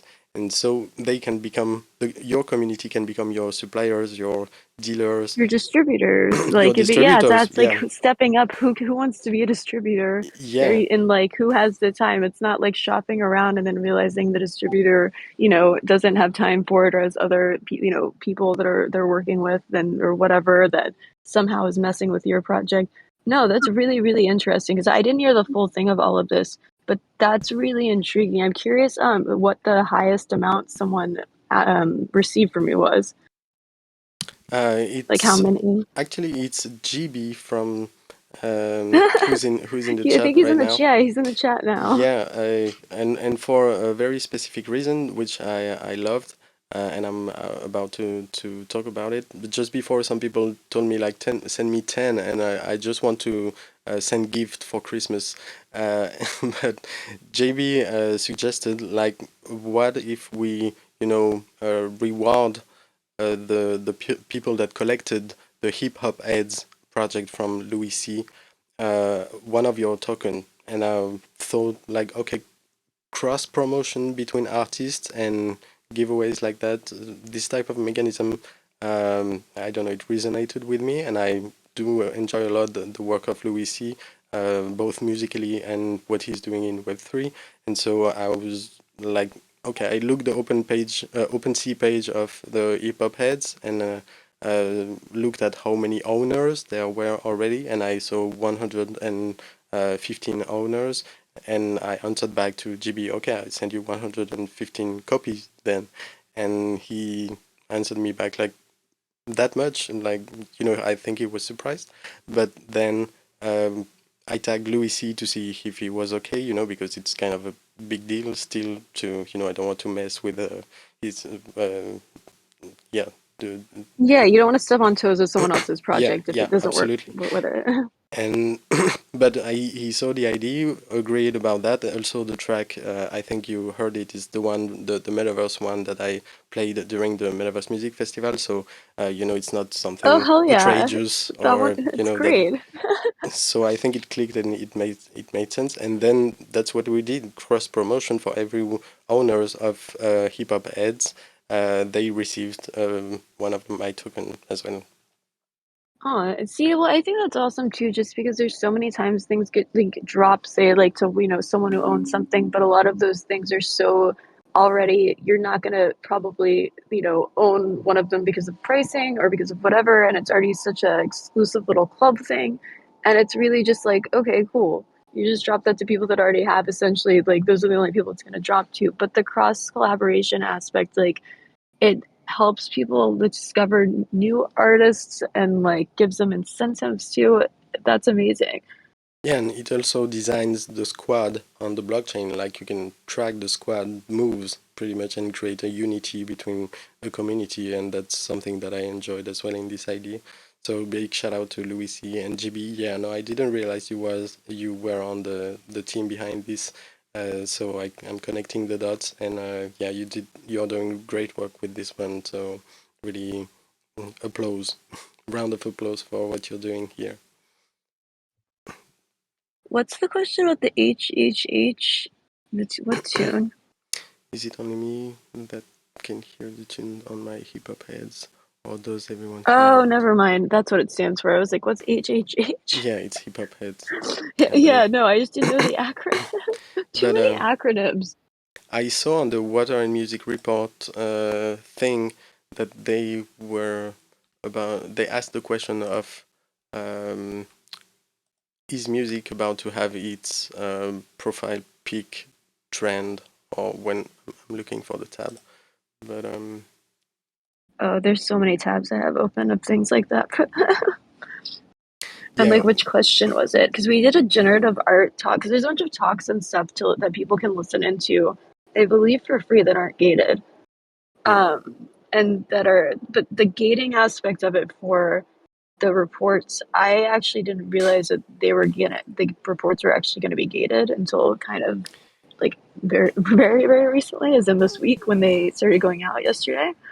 But yeah. in a way that if you think about it, a lot of white papers and like, research reports on like things I just are, clicked on the article, and the first thing I'm seeing is that free article. So yeah, with that, I now truly understand that this will be gated resources. And yeah, sorry to cut you, but oh no, you're fine. I'm like, there's so many articles this time. I'm like, which article? the No, one, there's so many moving parts to it too. That's the other thing of it. Like just even coming into it, because I came into it late and like, but research is my background and I nerd out about like data and analytics, let alone if it's about music stuff. And also in an area that really needs to start for people to kind of, I guess, maybe grasp some certain things to see hard data numbers, even if it's not enough data to really do certain types of, statistical analysis, but enough to actually bring like say that like this is probably a result of this type of like situation and pull out common themes, which is actually way easier than anyone because they're so blatant. It's crazy. yeah, Mai, are you there? Do you have any thoughts on all that? It's Always. my sleep. I actually, it's funny you say that because like I'm chilling here. It's like trying to not fall asleep while I smoke this final. I was about to ask if you had fallen asleep. No, no, I'm chilling. I'm chilling. No, there's been a lot of things said since I've last spoke, Yeah, but no, yeah, lots of shit. I mean, if we're talking about the water music thing, I mean, we kind of already touched on my thoughts on that. Really, I mean, Oh, the PFP article. Is that what you were talking about, mm, Mighty? if we're talking about Louis though. I think Louis, what you're doing right now, especially we talked about last week. I don't think you were here, or maybe the week before. I don't know, but I wasn't here I last week. I think what Louis doing is gonna be the standard for independent music artists, in a year. I mean, 100%. It'll be like the standard in the sense of if you're not doing some sort of these bare minimum things, people are just not going to be as interested because I mean, it's hitting all the basic check marks, you know what I mean? And that's what I feel like Louis doing, and I think that's fire. I think, as an independent artist, it's like definitely someone to like pay attention to. So, yeah, I fuck with that. yeah, Um, I agree. Yeah, Louis, if you're around tomorrow, actually, since that report, the last part of it's going out on Friday, and we're still, editing and adding things in, it'd be awesome if you were around to be able to add you in and some insights into your project. Yeah, he's Awesome. in. Shoot me a DM. But yeah, no, Mighty Louis, GB, that's awesome what you guys did. I hate that I didn't hear it the first time when you were talking about it. I feel bad because it's actually really, really amazing. It's on Open. You said the resales on OpenSea. My token. Yeah, Yeah, no, I was just seeing if it was OpenSea or where. I yeah, just OpenSea. wish OpenSea was just not open. I don't know. I just hate going on OpenSea to be honest. Yeah, I don't know. I love that's it's still in my top three beyond all platforms dropping. But I don't know. I just like open platforms more than anything else. And How do you feel about Hen Radio? I haven't opened it yet. I referenced it on the map, but it's I haven't Oh tried yeah, it your yet. map. And so tomorrow they're doing the Web3 tooling, and like literally we have a spreadsheet that they've been trying to track every single Web3 plus music cloud, like everything. And the two put together, if there's missed on anything, like it's kind of insane because you've been doing such a similar thing. I would be really, really curious to see your thoughts on that because I haven't even seen I their haven't seen final it. version of it. But it's insane, just the spreadsheet alone, the details and like how much is on there and the map, the way it's. I mean, I've seen like a visual of like how the map's gonna like look like, how pretty and Hmm. what colors or whatever, but like it's so much information that it's crazy that I can't the amount of time that it's taken people to like input every little detail into the spreadsheet about every single platform that pops up, like because there's like a new one every single day. Yeah, I would love this link. Yeah, if you have it, you can send I it to can't me. share that one right Oh, now, but on tomorrow, that's what they're going to be talking about. Actually, at what time is it at? 3 p.m. Eastern, whatever that time that is. And I believe you can listen without having to be a member or pay anything to the discussions. And if not, I can definitely probably ask to get you access to jump in since like there's reason for you to be there. on weather and music it will be. Yeah. Yeah, Well, that's where, yeah, we are in that Discord, but I think they've been streaming it somewhere, the discussions. Interestingly, I didn't realize that until because I thought it was going to be in like a Twitter space. I didn't know what they were doing because like it's a channel issue of me in too many servers, and there were so many channels that I didn't have time to see where they're actually doing all of these talks. But I believe that they were streaming it somewhere hmm. into something else, like some website, so it was free for anyone to listen. Okay, if I can have the link maybe to that. But Yeah, I'll actually ask Sherry, who runs everything, about it because I might be able to just see if like you can jump in over there. You know what I mean? Just to like check things out. Be yeah, like, but I he can't have access after that. You get a 1 day pass. yeah, I don't know It's because I just won't I know. be at home tomorrow because there's a crypto art conference in Paris right now by the Are you still in Museum the of country Crypto Art. or back at home? No, I'm back in Paris, but yeah, there's a crypto art conference, pretty important, happening tomorrow here by the Museum of Crypto Art, which is created by a French guy, and I sent some spies over there, so I need that report that I will be getting during the day. Just send some spies over there. Yeah, I have I actually love that two or so three much. spies there. You don't even have to leave your house. You just send some spies. Yeah, that's What was it like Daft Punk? Like seriously, like you know what I mean? Like I just picture like the most obvious looking people like in some robot outfit. Like it's like, oh, we're so undercover in this place. yeah, something like that. But Oh my god. How wait, no, I'm just curious when that museum because it's crazy how many now museums of crypto art s type things have come about. Like I mean down the street for me there's like a Web3 artist like, what would you collective that popped up that I didn't even realize was there. And like even Mai was like, oh yeah, like I heard, Brooklyn's popping off over there. And I'm like, yeah, there's stuff everywhere, but it's not been like I went to some gallery-ish like NFT drop party thing that it was really horrific. I'm not gonna lie. It was really bad. It mm. was like if the worst of the fashion world met the worst of the gallery world, like the ones that never get into those things, had like a child and it was so bad. And it's sad because like they have some very like a lot of cool work and like I know they did a party in Miami and I don't know how it went. And I'm very curious though if anyone ended up going to it because it was like I think you had to like DM them for an invite because they were like, no gallery wanted us, so we made our own type of situation. Yeah, I see.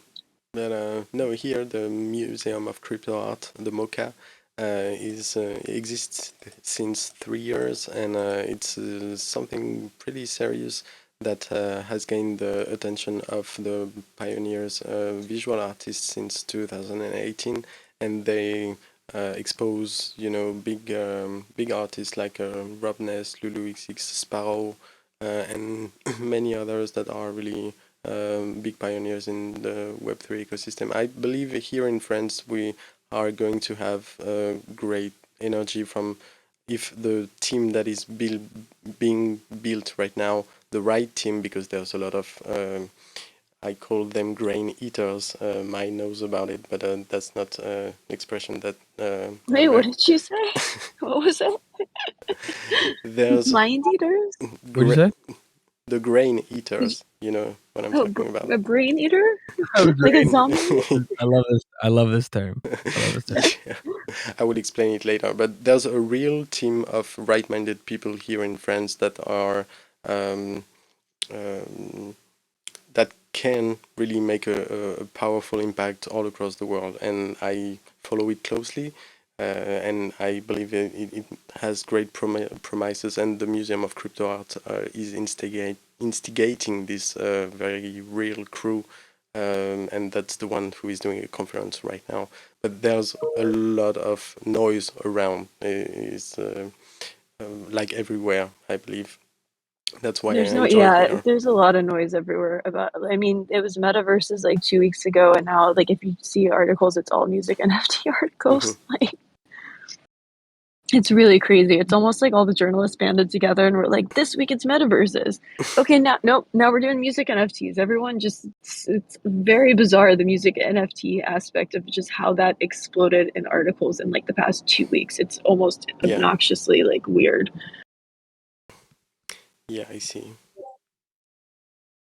But if you want me to explain the grain eater expression, it's more. It's a French way to say you see chickens, you know, where you give them the rest of your plate and they eat it because you know they can eat everything you gave them, and that's grain eaters. They, you know, people gravitating around being part of the noise and trying to catch everything pure that can make them live and, you know, gravitate around the main core of geniuses, who's the people that'll be gone in a bit, like when like a couple weeks or so, whenever there's the next cool thing. Yeah. So grain Wait, eaters. so it's grain, not brain. I thought you were saying brain eaters. Yeah, grain eaters as reference I of was like a chickens. zombie. It's like chickens. How many? I don't associate chickens and like rats like one on one. Like I don't equate the two so simply. That's why I was just like, wait, chickens, grain. Okay, Grain. it makes sense though. That's a fun, nice way to say that. I feel like there's so many other ways to say it that are much more fun because they're kind of more like negative. Might have to make a track with that name. Put some chicken. You gotta have some chicken effects, like noises in there. You gotta have some something chicken sounding. Sure. Wake up, Hey, Mai. it's great to hear you. Yeah, no, it's great that to hear you because I have not heard your voice in a while, except whenever you guys are on the show. We've been missing you. Yeah, that's why I enjoy being there on Token Smart with the small crew, but the right ones. I mean, Token Smart's what led me down the rabbit hole. Like, and then I never left. I tell people that I went down the rabbit hole, ended at Token Smart from Bandcamp, and then I just somehow never left, and it's still there. Yeah. Which is so true. Absolutely. But yeah, we might have what's the term? I don't know. I don't know. Grain eaters? We may have grain eaters. No, sing. I'm gonna look for it. What are you on, like, what's the word for it? Like phrases that are like, don't make sense unless you know the language really well. Idioms? Is that what they're called? Well, Is it like the translator says to me it's rocked, but I mean turning asleep. Have we turned my like asleep? falling asleep? Wait, you think Mai fell asleep? I think he fell asleep. Because of us. Because we were having a conversation about what you guys usually used to talk about a lot more. The Instead nice of sound of our. Maya, do you want to talk about conspiracies? What's your conspiracy on your mind today? I'm down. Wait, actually, how's your project coming that you're working on? Which one? I'm sorry. The one that you and I had a long conversation randomly at like 5 in the morning about. That particular part of the project, is it's still there. I mean, I honestly, like, that was we pretty much thought through that whole idea, like, right then and there. I love I got so much done for you that night, and I was supposed to be doing so many other things, but I was like, It "Yep, was nope, just gonna make my project or help him make a project." it was And it was, like, perfect timing. It was like, I just was I was thinking through it, and then for some reason, just being able to just bounce the idea out there, yeah, you just helped fucking spawn it right there, and so it did. It just, like, basically in real time just, like, happened, so, um it was just funny timing because it was like 5 in the morning, and I don't even remember why. Oh, because that kid was in the voice channel. That was why. Over in the MVMF server, someone in the voice channel that was just sitting there all day, and you went over to Oh, talk to yeah. him. Yeah, that was so random. I do remember that. Okay, no, yeah. Because I was like, "Why were we awake at 5 in the morning talking?" Well, not why were we awake, but why was I Well, invested? I just woken up. I think you were still up. I had just woken up, so I but had taken a nap and I was trying to get stuff done all like late night, and then I noticed this kid in this chat that no one else seemed to be as amused by that had been sitting in our chat in the voice for like 8 hours straight, like just sitting there. he And I sent my a message and I was like, and then you stopped responding. I was like, I bet he went in there to talk to him. I bet you. he literally listened to he chatted for, like, a good hour. And I know, but it was so funny because then we just started going off about other stuff, and I was like, dude, if he had any idea what we were talking about, Yeah. it was so much. That's why it was so funny. This guy had never didn't know what Discord was, and I guess someone had told him to download it. And he did for some reason was in the MVMF server and didn't know he was in the voice chat for like 8 hours. The fact that he just didn't know what Discord was and just downloaded it and was somehow in there, I don't really understand, but hey, there's people that oh I guess yeah. Oh hey Easy, what's up? You're alive. Oh, easy. Hello. Like like Easy, we've been trying to figure out when you're around to talk about things. FYI. I'm glad that you're here. Sounds like oh yeah, club. Oh my gosh, the person that does the lullaby room was on joined the song camp group yesterday. It was the person who was like, "Yeah, I'm responsible for the lullaby room that on Clubhouse or whatever it's called." And I was like, "Oh my gosh, I forgot about the Clubhouse days of like that's like a thing, and people would all have put on their night hats on their profile pictures and like literally fall asleep. It's so weird. It's like I don't get it. Why does someone want to fall asleep on their phone with the like voice on?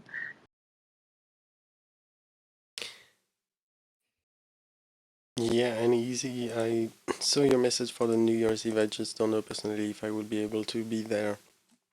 Everything will be pretty much last minute for me, close to that date. So I prefer to be safe and say I won't be available, and then if I can show up, I will. But yeah, I figured that was the case. That's why I hadn't asked you about it and pressed you. I figured if you had time and stuff and felt like you could commit, you would jump in. yeah, it's pretty much complex here. Another one. So yeah, I would love to be there, but really this year Like, I I don't hate you know. guys. You guys scarred me, gave me PTSD, made me I never want to go over there again. Server gives me PTSD. No, I figured it wasn't that. Yeah, but I hope I will be able to be around and have fun. But yeah, performing, I don't know if I will be able to, and I prefer then to leave the place. Did you say lead or leave the place? Let I said leave. Yeah, leave the Yeah, like place. go outside. Like go outside. No, like let You're like, someone no, else. never go outside. I'm not going outside. No, like let someone else perform and have the fun to perform at New Year's Eve. That's what I meant. Awesome. Yeah, no, I figured you'd tell us if you wanted to.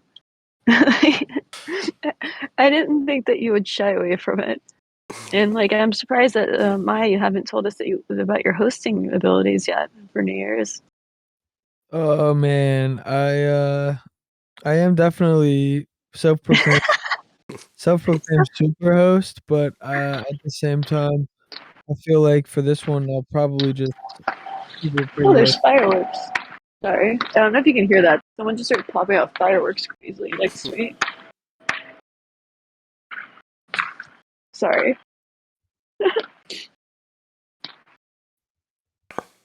But yeah, you're a super host. Super host Mai. But I will not be hosting. I think I will probably be just doing a set with Mighty, and then I'll just do a little set at the end. Probably it. We do want to hear music from you. I feel like we didn't hear music from you last time. I didn't play guitar. I know that I didn't play guitar, but um, I did play a set early one day, but that was it. But it There's a was lot going on. There's a yeah, lot going on. it was only for like 20 minutes out of like the whole 72 hours. So yeah, but um, but yeah. Other than that, Yeah, speaking Oh, about easy. that, You're doing that with a result? Cool. See, this is why we need you. We needed to know what time because this is the stuff we were trying to figure out yesterday. But that's awesome. That's really exciting. His birthday broke a lot of things and it was really fun. I'm very glad that I did that. yeah, and speaking of that, I still haven't started to process the replays for the MVMF, but I started to think about it. No, I mean I had a lot of things to do before, but I start to be freer to think about it and actually create a channel and upload the video after the consent of the performing artist or anyone involved in these videos. But yeah, it's coming. We need a trailer. That was so. It's coming Yeah. this summer, This summer 2022. it's coming. Yes.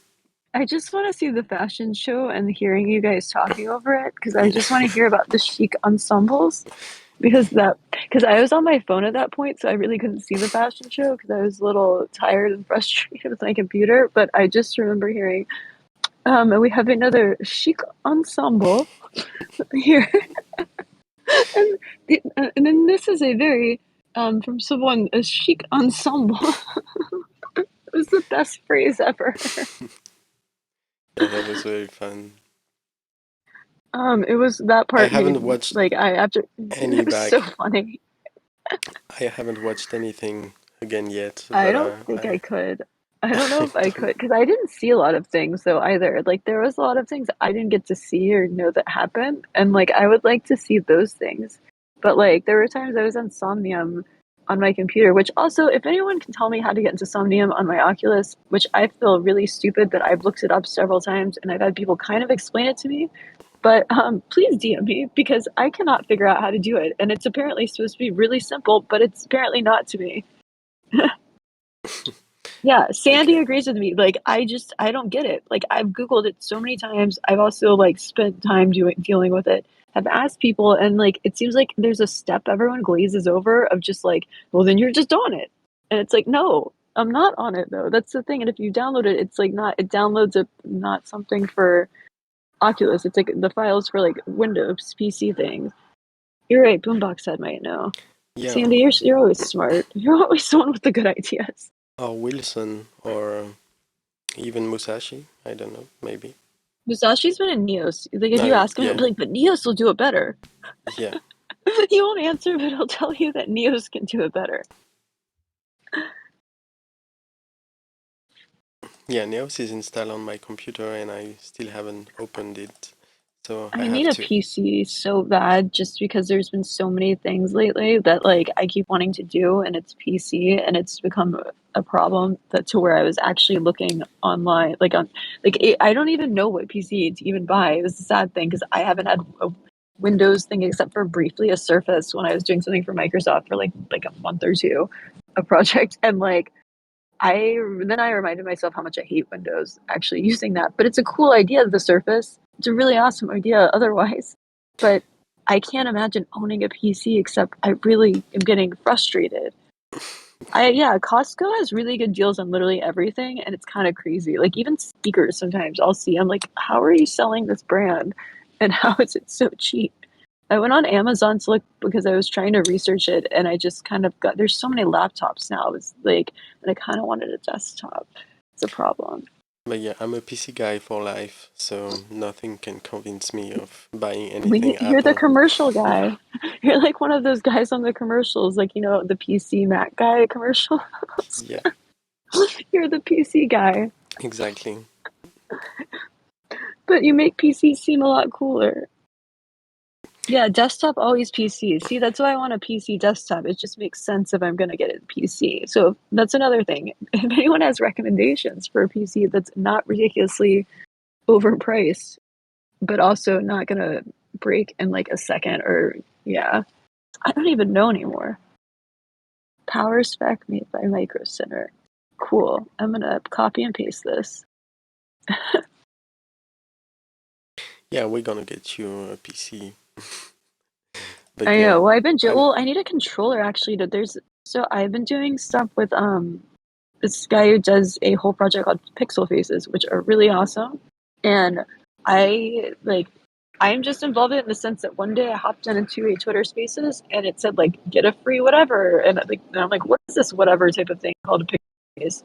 And literally, this guy has been one-on-one for months, or like I don't know when he started doing it, but like just every person who comes into there, if they just like hang out, or like obviously just aren't a random person trying to like be obnoxious, you just DM him with the number of the pixel face on his OpenSea that you can like look through the lists that aren't claimed, that are under his name still, and he'll just send it to your wallet for free. And like this community is insane. The guy put out a video game. He's never built a video game in his life. He did it overnight on Unity though, and it was actually really rad. And now they're doing a soundtrack for it, and people have been like working on it. There's all these secret sectors and stuff within like all the pixel faces in a storyline would give like Whip's like pass the pen thing a run for its money. I'm not even joking. Like this like whole crazy sci-fi story that the oh yeah, easy. I was being annoying about the whole pixel face thing.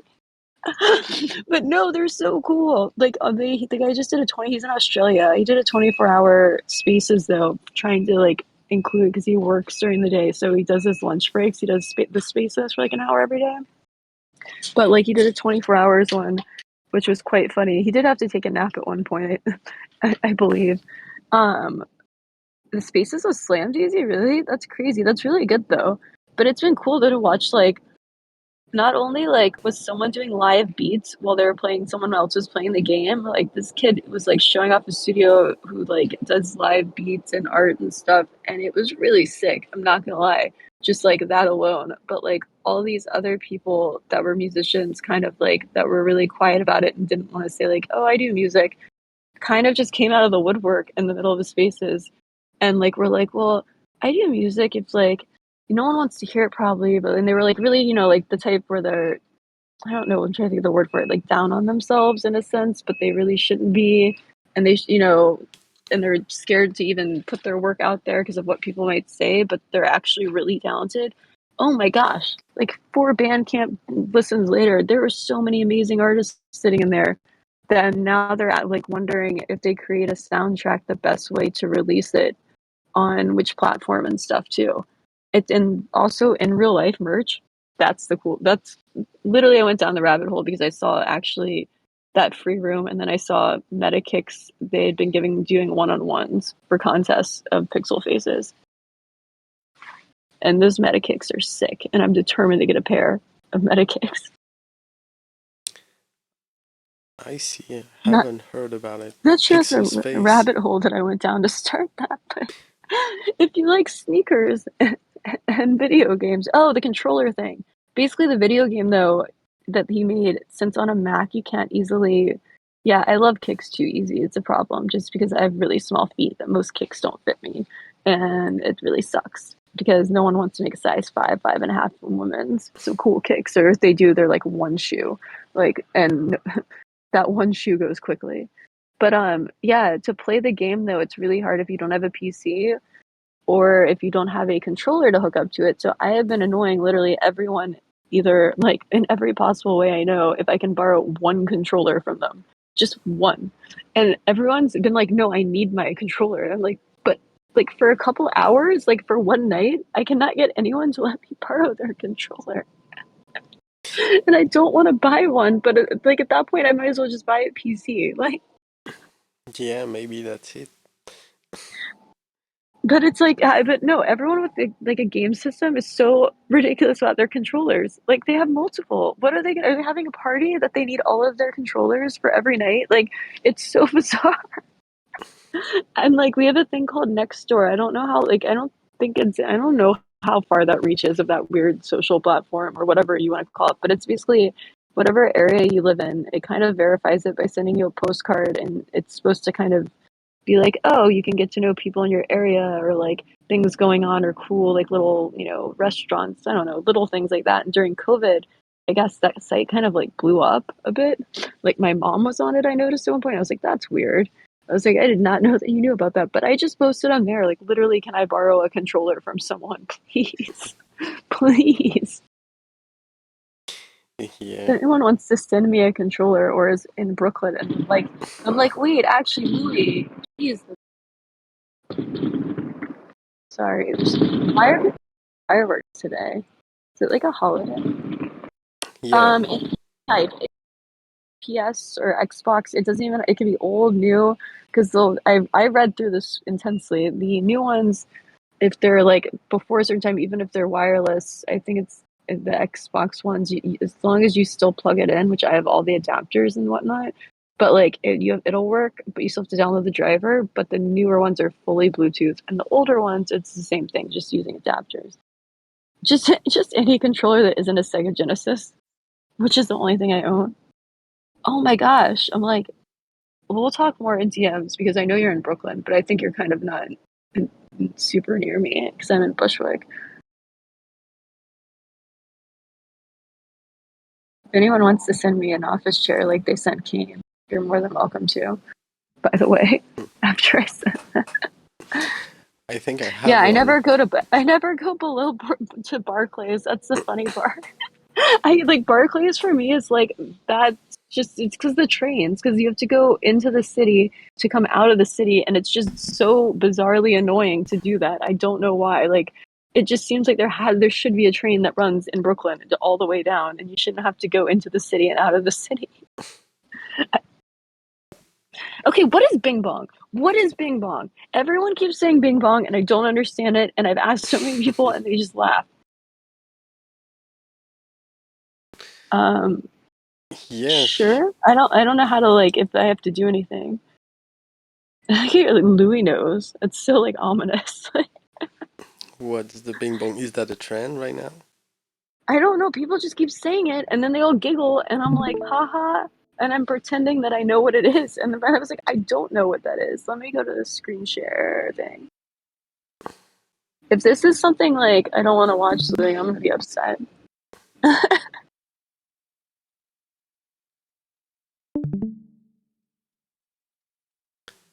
Maya, are you there? Oh, I'm here. Yeah. So. How do you feel about Bing Bong? You about that Bing Bong? That I've voice. definitely heard the meme. It just started like a couple days ago. Hey, yo, we got Byron's I mean, Car I think it's Wash been here for a live couple from weeks. Coney Island. Are you vaccinated? Yes, sir. I was feeling thirsty. Your mom I've gave me seen a it, gallon of Henny to quench that, you heard? It's no snow on the floor. He's really skiing to Coney Island on a hard top. What we doing, Coney Island, Khalid? Real, son. We keep it real. Fuck your life. Bing bong. He had too many shots. You want a shot? Hey, yo, Ariana Grande, what's up, mama? I'll come to Coney Island, take a spin on the cyclone. I miss you. Let's see that flip, boy. Coney Island is Mr. Robot. With the yellow foams on. I have 7 female wives. Go to my Instagram. What do you want to tell Joe Biden right now? What's up, baby? Take me out the... Hey, yo. This is the Kim and Kanye of Coney Island. Hey, Kim ain't got shit on me. Yo, he got his phone and his balls. Steve Jobs did not die for this. If you see these dogs in your front yard, just know upstairs I'm going hard. Bing bong. Wait, why did two of them say Bing Bong? Like, what prompted two people to separately say that? I feel like there's something else before that. Or is that just like a known thing that they say on this whatever? The truth behind the Bing Bong meme. Who's the president? Byron. Who? Byron. Say what's up to Byron. What's up, Byron? I'm the boardwalk king. Let's see a spell. Coney Island on the concrete, motherfucker. Oh! Hey, yo, I'm Coney Island's finest over here with the other Coney Island finest. We doing things right, you hear me? And we knocking niggas' grandmothers off they fucking skates, you heard? Bing bong. What I'm saying, right her fucking socks, you hear me? If you see this hard hat at your crib, just know I made her ribs, you hear me? Joe Byron, here I am. I'm nobody, but I'm a somebody You say in the Lord Lord. Byron? Jesus Cristo! Oh my god, ow. Hold on. Coney Island, nigga. What you do? Pain. What? Pain. What's your name? Pain. I'm trying to tell you one thing this summer, don't die for free. Don't die. Not for free, you heard? I don't even know how to interpret most of that. Other than, should I just walk around the street and yell at people and film it and ask me questions? I think it won't be as well received if a little tiny white girl walks around doing it, though. Yeah, that's the best explanation of what Bing Bong is. I dig it. I guess this, whatever it's called, the YouTube channel people just started saying Bing Bong. Is that really what it is? Sounds like it. Bing Bong is this guy's It's Louis baby. As crazy as that might sound, like okay, now I get it. Because I thought, I was like, how are all these people knowing to say Bing Bong? There has to be like a reason before, like on the video. They can't just all have thought of the word Bing Bong magically on the same like thing. Like Coney Island isn't like Bing Bong Coney Island. So like these guys would never tell you this shit because I know them in real life. Like I see them in real life. I know that the reason why he actually came up with that shit was from the subway. If you hear what I heard this. I actually heard this from someone else. And I didn't understand it. The sound of the subway thing or whatever. The sound of the subway is bing bong. It's right? So yeah. Now I get it. Totally. Because I thought they meant the sound of it moving, but it's the doors are now closing. That's Bing right. bong. And he used to do this shit where like he was disrespectful and he would be like, close the doors in front of your face. So then he did bing bong and then he did so Bing Bong is like his slogan, but now his other brand, which like you could see his sweatshirt and I put it in there, like his name is Gorilla Nems or whatever, but his brand now is called Fuck Your Life. So like they walk around Coney Island, bro. And if you see them, they'll literally look at you and they'll be like, yo, fuck your life. Like it's fucking crazy. It's absolutely crazy. Is it Fuck Your Life? Because like there's like some brand that's called We Are So Fucked. I like that brand name. Dude, I mean, listen. Whatever the word "fuck" usually makes it stick, but his is "fuck your life." It has a happy face in the "We Are All Fucked." I just bought FYL as an ENS domain. Oh, the ENS domain thing. It's just funny because like I've been like sitting staring and I like will be like, I wonder let's see if people are actually buying. And I even put a bid on my own for Lindsay because I was just still annoyed because I've been trying to like get every Lindsay before any other Lindsays pop in to the space. And someone had already gotten it and this person didn't want that much for it, but they wouldn't tell me how much. So I just put like a semi-decent amount, but it's like, dude, just accept it or don't. Like, just tell me how much you want for it. But to see the ones getting bought, they were just like, I don't understand. I just, where people's minds are at, I don't understand. There's so many good ones available for sale, but like no one's buying them. Yeah, I learned about the pricing. I thought the pricing was interesting. I didn't know that the shorter the more thing. The shorter the more. I didn't know that. I didn't know that shit at all. But I actually bought Microsoft Outlook and really? Outlook and Microsoft. Oh wait, is BB Studios still in here? Because BB Studios still owes me what was it? like pants or something. So he owes me some .eth actually. It's from some contest thing a while ago. What was it? ETH pants? Nifty pants? Something really weird that had to do with pants. Check your ENS. I got mine. What do you mean? Check it. I got one too. Okay. Like, easy. This is very cryptic. Do you mean like the ENS, like the airdrop? Is that what you're talking about? If you haven't checked, like if you go to the ENS site and you connect your wallet, it'll show the names you have and then like your active one. I don't know exactly how long ago, but a little while back, like I had checked a little after the event and I didn't see any, but then it was probably around the ENS airdrop probably. And I went and looked and I was like, oh, there's my like Danny McBride.eth. You got Danny McBride? I wanted that one. Maybe I'll trade you. What do you got? Like hotpants.eth or something? It was like something golden wallet. Well, there's two of them, and I told him to give one to Natalie, but like I have to like. But I checked, and one of them was like expiring, or it expired. Like that was the other thing. Oh shit! Yeah, I That think. was what was fucked up, and I was like, dude, come on. They were fairly That's why close to he did it. expiring. That's why he did it. He's all unloading a bunch that were like, Dude, no, if I would have had it in my wallet, it would have added to like, that whole little drop. Or what would it have added if I didn't? I don't know. Okay, let's see. I'm trying to see my account. Yep, no, it's just that. It's just that lindsayx.eth. One day it will have Lindsay and I hate you.eth or something like that. That was the other one I bid on. Sounds like a nice set. That one doesn't. Well, it was just funny to see that literally the ones that BB was sending were expiring in like a month or two from whenever he did it. Also, he was supposed to send it, not Ledger. What was the other? Was it a Ledger or was it the other brand that had Tezos like branding on them? there were like 5 Tezos ledgers, but I Yeah. I won. What I thought happened to that? one, but I think somebody else had found the same one I found. That you got to probably hit up. I think those are coming from Chris. From who? Chris from Calman, I think.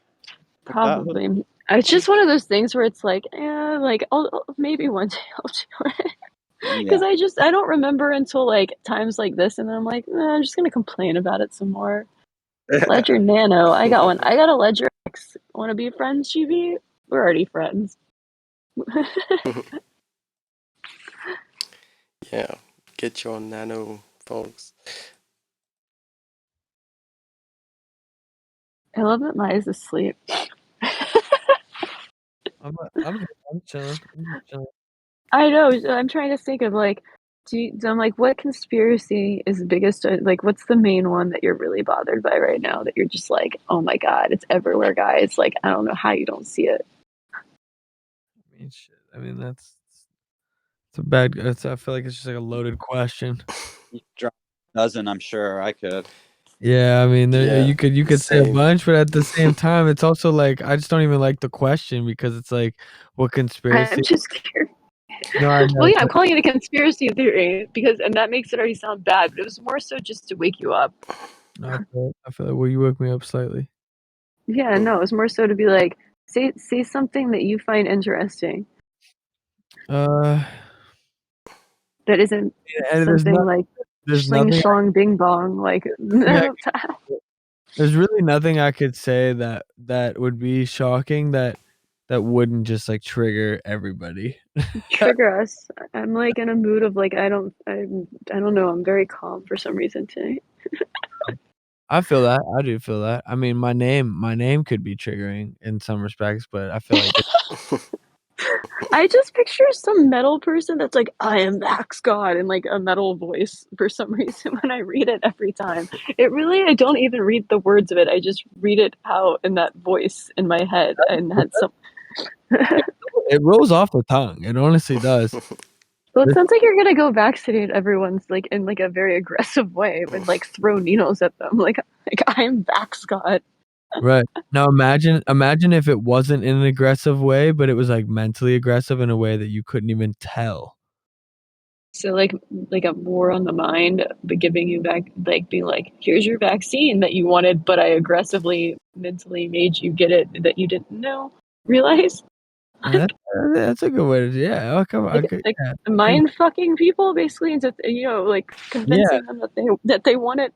So what's the word I'm looking for? It's a very easy word that I just can't think of. Manipulating people. There we go. Manipulating people. Yeah, that's a solid word for it for sure. Hold on, Psychologically I'm trying to find manipulating something. them.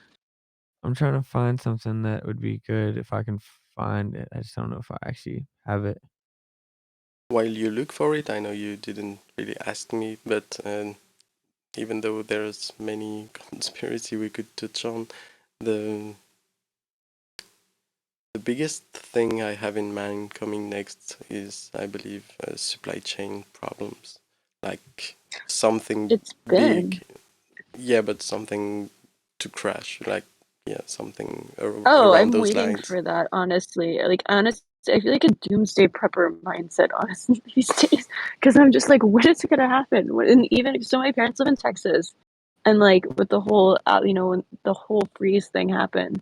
And the sad thing is that, like, totally, I mean, there's a lot of articles, obviously, whenever it starts to get cold that pop up out of nowhere that are like, this is going to happen again in Texas, which is not something you want to see. But then you obviously want to read into not via the article, but other information to try and see what the hell they're talking about. But that was enough of a. I already like felt like that, but then that was a huge wake up call of like, oh my gosh, this is like this is really really doomsday preppers level bad. I want my like bomb shelter thing filled with all my stuff, but like and some fun stuff too, in case anything happens. So I can go hide away in it. Yeah, that's tricky. What should we stock up on? What would you recommend that we should be stocking up on? Yeah, I don't know. Survival guides, one-on-one survival, stuff like Some that, you some know. roadmaps because there's lots of roadmaps out there. Sorry, Yeah, you I'm can just find being some good really ones, and fun. maybe they will tell you how to survive that. I don't know, but yeah.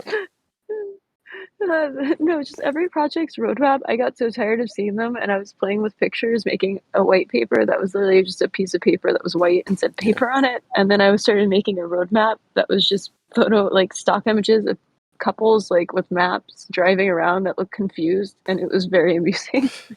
I didn't finish it because I got way too into it and realized, what am I doing? This is like something that I need to stop doing right now. But those were the roadmap. The not the real roadmaps, but like some project roadmaps. To help keep you busy while you're down there. To see what the project totally failed to ever deliver, as most of them do. For sure.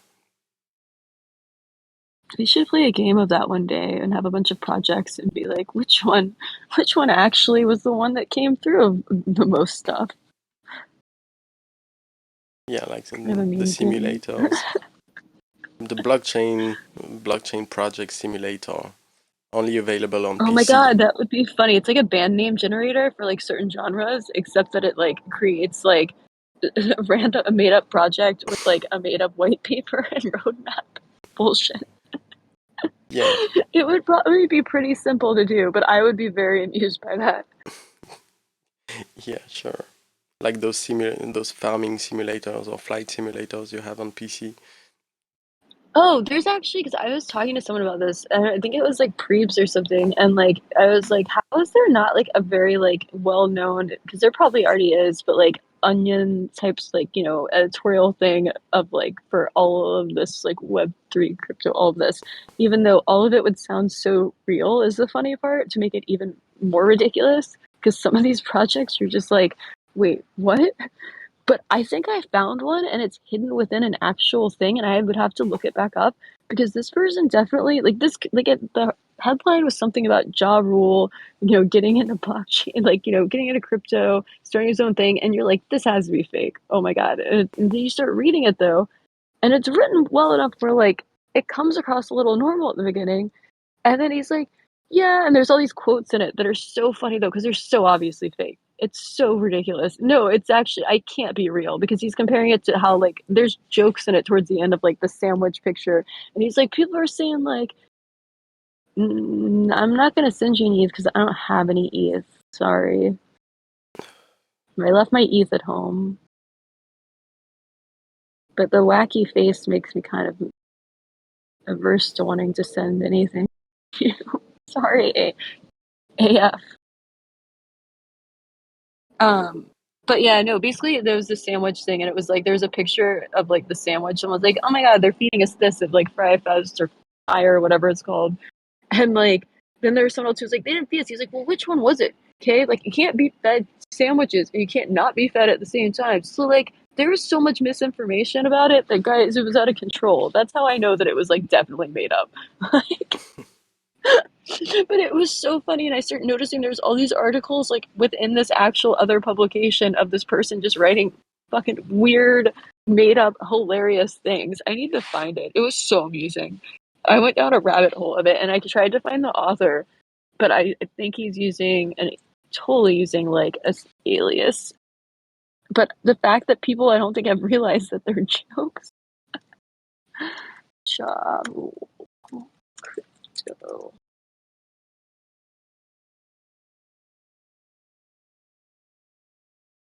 Or maybe he actually is launching it, but there's no way these quotes were real about the sandwich thing, because like, like there's, oh, I think I found it.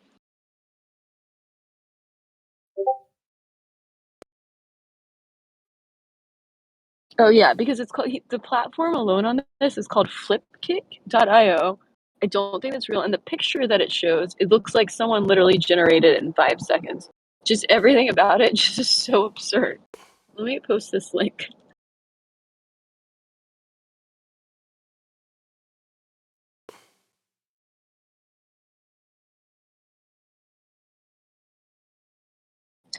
Yeah, also no one's gonna give you things if you beg like that. Especially like that. At least if you're gonna beg, like, hide it in a, like a, you're not begging sort of way. Did you delete it or something? Because, like, that, we all saw it, guy. And I still see the please. Also, my screen's recording everything you say, so it's already on there. Oh, Ja Rule. I see it now. Yeah, that's the thing. If you read this, look at the picture though, for Flipkick, what the logo. The fire. Yeah, but look at the Flipkick logo. Like, that can't be a real thing. Like, it can't be real. Yeah. But this whole thing, it reads somewhat real, and then it starts getting absurd where it's like, yeah, like, how'd you hear about NFT? It's like, it's hard for me to put a date on that. I don't really know the date. It was early in the year, and I haven't been on NFTs for that long. My first introduction into it was NBA Top Shot. I started collecting Top Shot NFTs, and I didn't even realize they were NFTs at the time. I just thought they were like new digital sports cards, that type of thing. He thought that, but it's like he goes on and he keeps talking about it. He's like, oh, like something NFTs. He's like, yeah, you've already been collecting them. So then I went further down the rabbit hole and got an OpenSea, and the rest is kind of history. Once you get on OpenSea, everything unfolds. Have you shared that? Can you share that article? Yeah, okay, I got it. But I just wanted, like, I almost don't want to know if Flipkick is real or not, because I just like looking at the logo or this picture. Okay. Because if it's real, I'm going to be really sad. But it's like, and they ask him, like, are you exposed to digital assets like Bitcoin or Ethereum? I own a little Bitcoin, Ethereum, Solana, Cardano.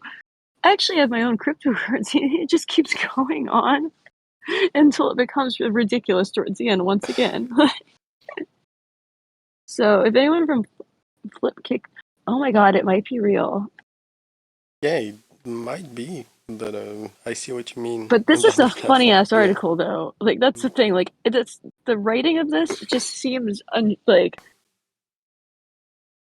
I don't know if, like, I don't know. I do know I walked past Ja Rule performing at South by. Apparently, it's because I was like somewhere and I saw a message. I was like, "Yeah, Ja Rule's playing, like whatever on like the street," and I happened to be walking past that right at the time, like a block away. And I remember looking in and seeing no one in there, being like, "Oh, that's sad, but not really. I'm not gonna go in there." Interesting. Murder Inc. is dead. But yeah, there's a cool picture on here. This one, they're all physical NFTs. Or no, some of them are. I don't know what's going on. But all I see is Fire Festival cheese sandwich tweet image and copyright article. Yeah, for sure. That's It's just funny. He's interesting. like, did they get to eat or did they not? You can't have a sandwich. You can't not be fed at the same time. Which is true. Which is absolutely true.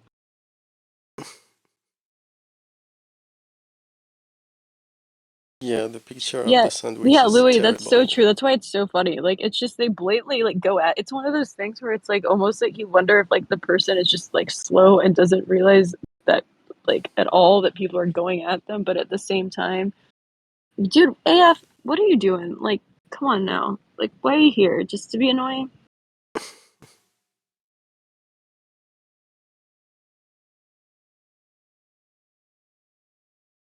Like, yeah, no, like AF, what's up? Like, just want to know, like, why'd you decide to come in here? Did you want to like have conversation? Do you want to listen? Do you want to be disruptive and Dragonate come at you?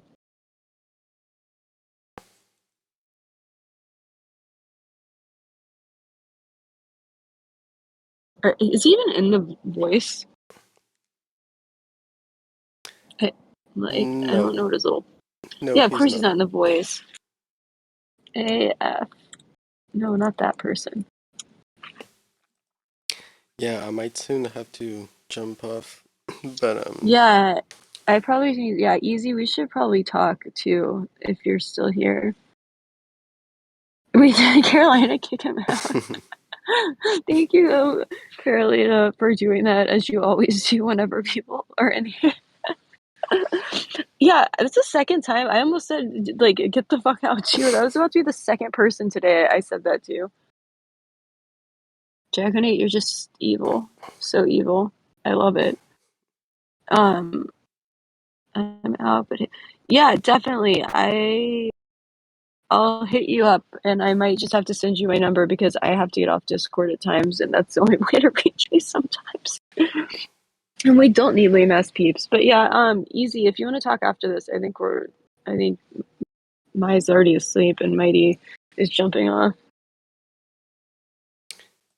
yeah, I can let you the floor. You can run the show for sure. Oh no, I'm good not running a show. I just actually No, was the no. water review stuff has just been so interesting. And I've just been like geeking out, like talking about it. It just has been sucked when I'm trying to talk about it. People that just don't care, like in real Yeah, life, they're like, uh-huh. but I'm Oh. interested. Send me whatever you see around I it. know, I knew that. Well, I knew that you would be. That's why I was like, oh my God, why haven't I talked to Mighty about this? Even though as I'm reading your like press release thing and literally annotating and like writing notes to the side of it. And I was like, I should send him a message. And then I just like was not. But I've also just been really bad about Discord lately. I'm getting a Sammy. Get me a Sammy. But Dude, you and Kane are always getting Sammys. once But I yeah. succeed doing the transferring the map into a website that will enable more collaboration, I would love to invite you on that to add Yeah, articles or that would be anything. interesting to Yeah. see how you do it because we've been talking on the side, a couple of us, about how the collaboration aspect has been really difficult with all of the research stuff. And it, Mm-hmm. like, just, it's been kind of, it's not been a nightmare, but it's just like, there's definitely, oh my God, Easy, that picture now, I can't even look at my screen. Yeah, it has God to be damn it. based on trusted collaboration, I believe, and not Well, it's at not that. first. It's more so that there's a lot going on and a lot of pieces that, Yeah. especially with the paper. And so, like, there's like, because we had those 5 sections and there's people working across multiple, and like one is like royalties and all of that, and there's people like legitimately just like going through like all these like legal documents and combing through them and like annotating them. But like then there's like, you know, us doing fan onboarding and we had like surveys, press releases and all of that, but then all of this has to go into a document that's like written as a paper style like type of thing to digest it.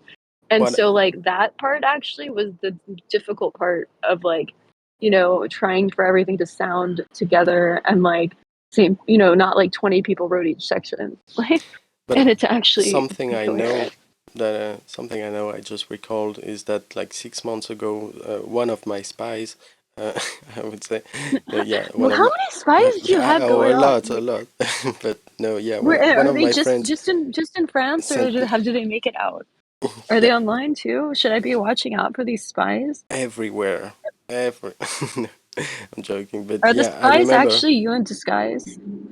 it was like 6 months ago. A friend sent me a screenshot like, "Hey, they are sharing your map into the Water and Music Oh, Discord." that was Songcamp was talking about you a lot, like the past, like maybe like 3 weeks ago or so. There was like 2 weeks where Matthew like went down like a nostalgia rabbit hole, and like totally was he was like, oh, I remember it was like me, my brother, and someone else, and he was like, I don't remember who's. He's like, and I was like, I don't know, like my brother. He's like, no, Mighty 33, and then everyone's like, okay, tell us more about this Mighty 33. And everyone's like, oh, he's a legend, and there was like, it was all really good stuff though.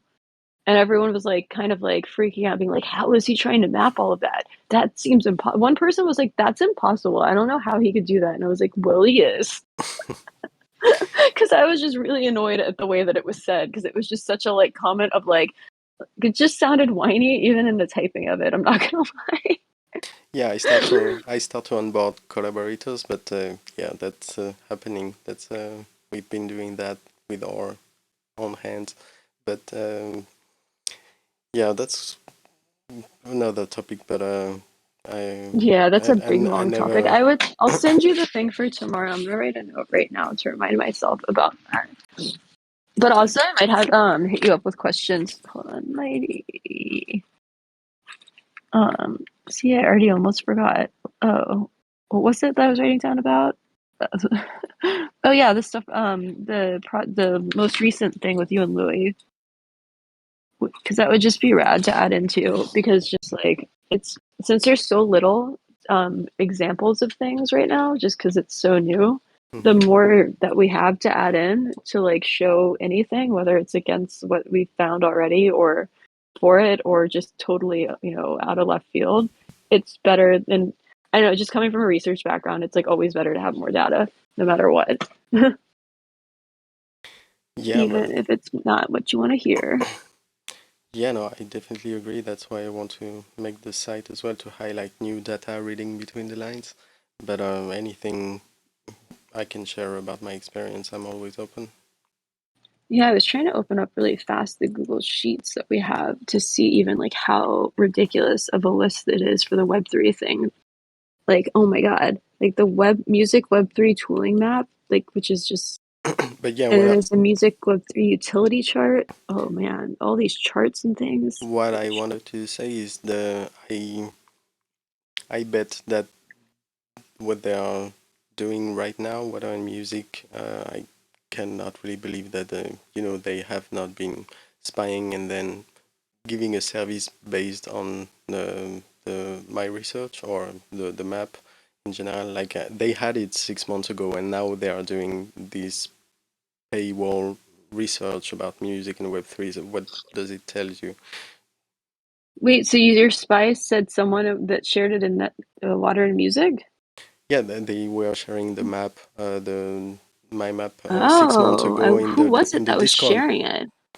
I don't know, but it was in their Discord. I had the screenshot, so I know they had the map 6 months ago, and Dude, they have it, send that to me because bookmarked. I would like to know, just because that way, because like I don't, the people, the like Sherry who runs it, I know would not feel okay if, you know what I mean, like with a lot of that aspect going on. Like she would, that, yeah. I just saw a link. I should stop just clicking on the first thing I see, being like, "Ooh, a link." Yeah, no, this thing is yeah, I've seen this from you. Yeah. Yeah, because it's actually, isn't it in your CryptoVoxels thing? Um. Yeah. I think. Yeah, that's how I've seen it. I was going deep. I was going deep in CryptoVoxels. But I'm just curious that screenshot if you still have it, because like I know it's just something that like I personally don't like that type of thing. Like, just because, especially if it's just like just the whole foundation of something is created off of that, and then asking to be a paywall is really not an okay thing. And on top of that, to not discuss it with the person, you know what I mean? Like, yeah, there are ideas that are similar to other people's ideas that come off of like seeing, like, oh, that's a cool idea. And then you do your own thing. But then there's things that are very, very similar, like very, very similar, that you can't really say, like, that weren't obviously, they, without seeing your thing, it might not have, or they wouldn't have happened. Like, they wouldn't have just come up with it like that. Yeah, that's the question, depending on the scale of the information that you're dealing with. And that's my question now is like, Yeah, I'm are they looking making right money now. on others people's work? And I No, know well, they so I have know that the their sections own I team. worked on were Yeah. not off of them, Yeah, but yeah. your stuff is organized differently, actually. Yeah, I can sure. already see blocking. No, I'm not calling Yeah, out. I'm just trying from to, yeah, this. be realistic about Yeah. the time frame. No, I like to hear this like type of thing. Like, honestly, like, this is the type of thing that, like, I want someone to tell me. You know what I mean? Ooh, what is NFTs? Oh, I thought it said NFTs rock, and I was like, ooh, is that like rock, like genres of NFTs? And all of these are still like working ones, because there's a couple I noticed that I kept coming across, that I'd be like, oh, this is cool, and I'm like, oh, but this I don't think is a thing anymore. Yeah, no, Looks like there's some royalty. because Oh no, you have some. I want to reference all that happened, and so there's color. That's why there's colors. Oh, the colors. Yeah, Gotcha. the red ones are still happening. I'm zoomed in. That's why these boards I'm not a fan of. But yeah, that's I'll why. definitely look through this, just because I'm really curious to see, because I think yours has different information. Or aspects of different information, but I like yours better personally, just because it has stuff on it that for me and the way I can look at it, I understand it more, the setup of it.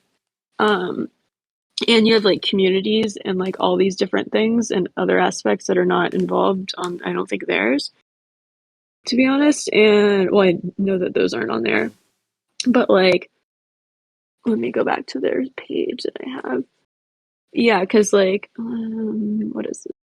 Yeah, because right now I'm just looking at the projects that they have, because there's so many tabs. And I don't know what the exact criteria was, but I'm pretty sure it was just any type of like music Web3 licensing, you know, any marketplaces, ticketing, whatever it was. I'm like, but it would take me a second, not on audio, to like cross reference, but like even like BPM bot is listed, which is literally a bot, just because it has catalog involved. But there's differences, but at the same time, like I get it. I just deleted something. Oops. I hate collaborative documents for this reason. I hate touching things on them. But yeah, that's what I'm glad I was not on this side of it. Yeah, there's so many of these, but there's also so many other ones they missed that, like, in my head I'm like, because I started typing a list actually of like ones that I noticed that they had missed, and was going to go through to see if they were still actually things, or if they added them yet. Is Mojito in there? I think I saw Mojito in yours. But yeah. Yeah, I'm like, I should stop doing this and like probably get off of audio while doing this. But yeah, there's a need to turn this into a website, and for better readability and searchability of all these initiatives in the space. I like yours a lot. Yours is making me happy to look at. No, I'm not joking. Like, it's just the way that I appreciate. Sometimes people make mind maps that don't make sense to their mind, I guess. Maybe just or they just like aren't organized, and it drives me insane because they're like all over the place. But like, this actually is set up in a way that like how I would do it, and that's why I like it. Yep, you've got literally all, like, everything. Yeah, like from BPM to MBMF to Wait, do you have the royalty exchange thing that I just learned about that people can literally I think it's older from like 2016 or something that you can buy like you can use people can sell their royalties Yeah, as if it's it's the stock market. That shit's weird. That blue I had never heard of this honestly and found it randomly and Sherry who runs Water Music goes, "Oh my god, you can buy Little Dicky's royalties." yeah, yeah. We talked about it on the show with my, but on the map there's a section called royalties, licensing, ID Yeah. tracking, and on the top there's a second branch called trading royalties, and these are the Yeah. platforms that concerns just specifically I know in sharing Royal was royalties. recent, right? That was Yeah, that kind of newish. yeah, that's I feel like, one of the latest. yeah. No, there's so much to this. This is like makes me really happy to look at. Wait, is Warner Music Group part of Verify Media, part of Dot Blockchain? Is Um, Dot Blockchain Benji Rogers' company? Is that the one Benji Rogers is involved with?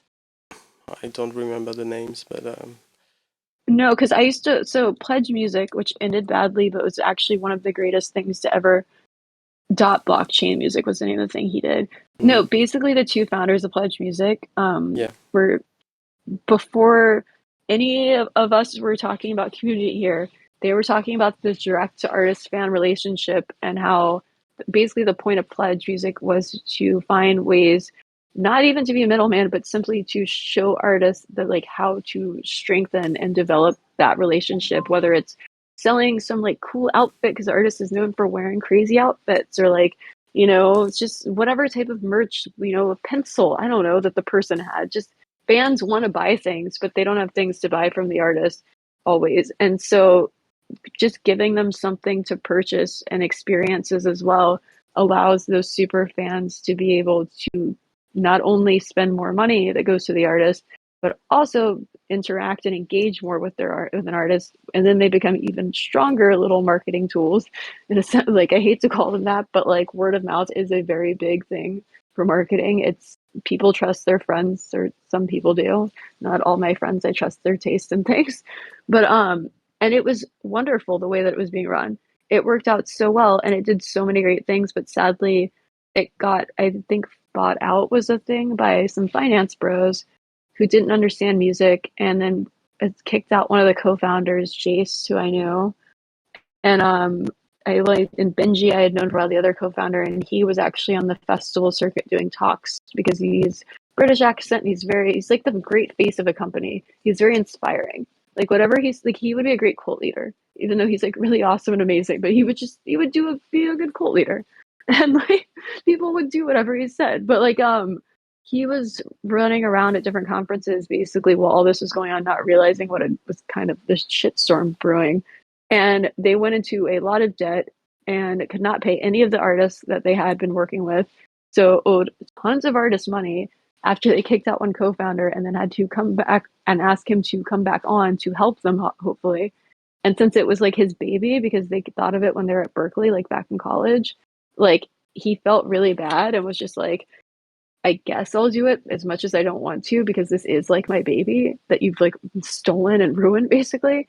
And then went back on just to basically be there right when it crashed horribly, just so badly that like, and his name was all over it. It was so sad. But they were all about the direct artist to fan relationship thing. And so many of the conversations that are being had right now, they've already had them.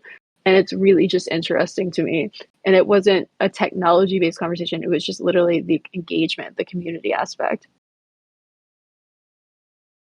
Oh yeah, Warp sounds rad.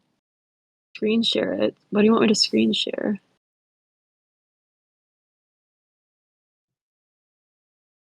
Easy, I don't know what you want me to do.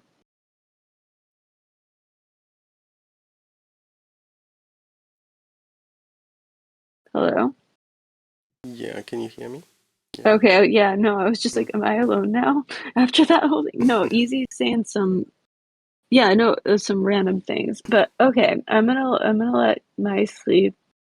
You should go talk to your spies. If you find that screen share or that screenshot, definitely send that to me because I'm in a place where I don't really care saying certain things to people, and I like, you know what I mean, like in the sense of like being like, calling them out for certain stuff, and I would prefer to do so if I'm ever involved with something, especially if my name is on it, which apparently it already is, on contributing to that. So I feel very weird. Like I don't know, when my name is on something as a contributor, I take it seriously, and so like I would really, really like to say something about all of that. Yeah, and you should.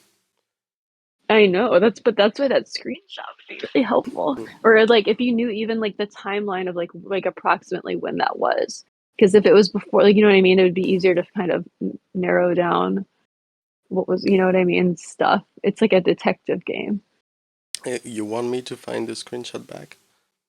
If you have it, that would be really, really awesome. Because that way I could see who it was and see the like, okay, like here you go. Like, you know, someone actually, so that means you have someone in Water and Music spying.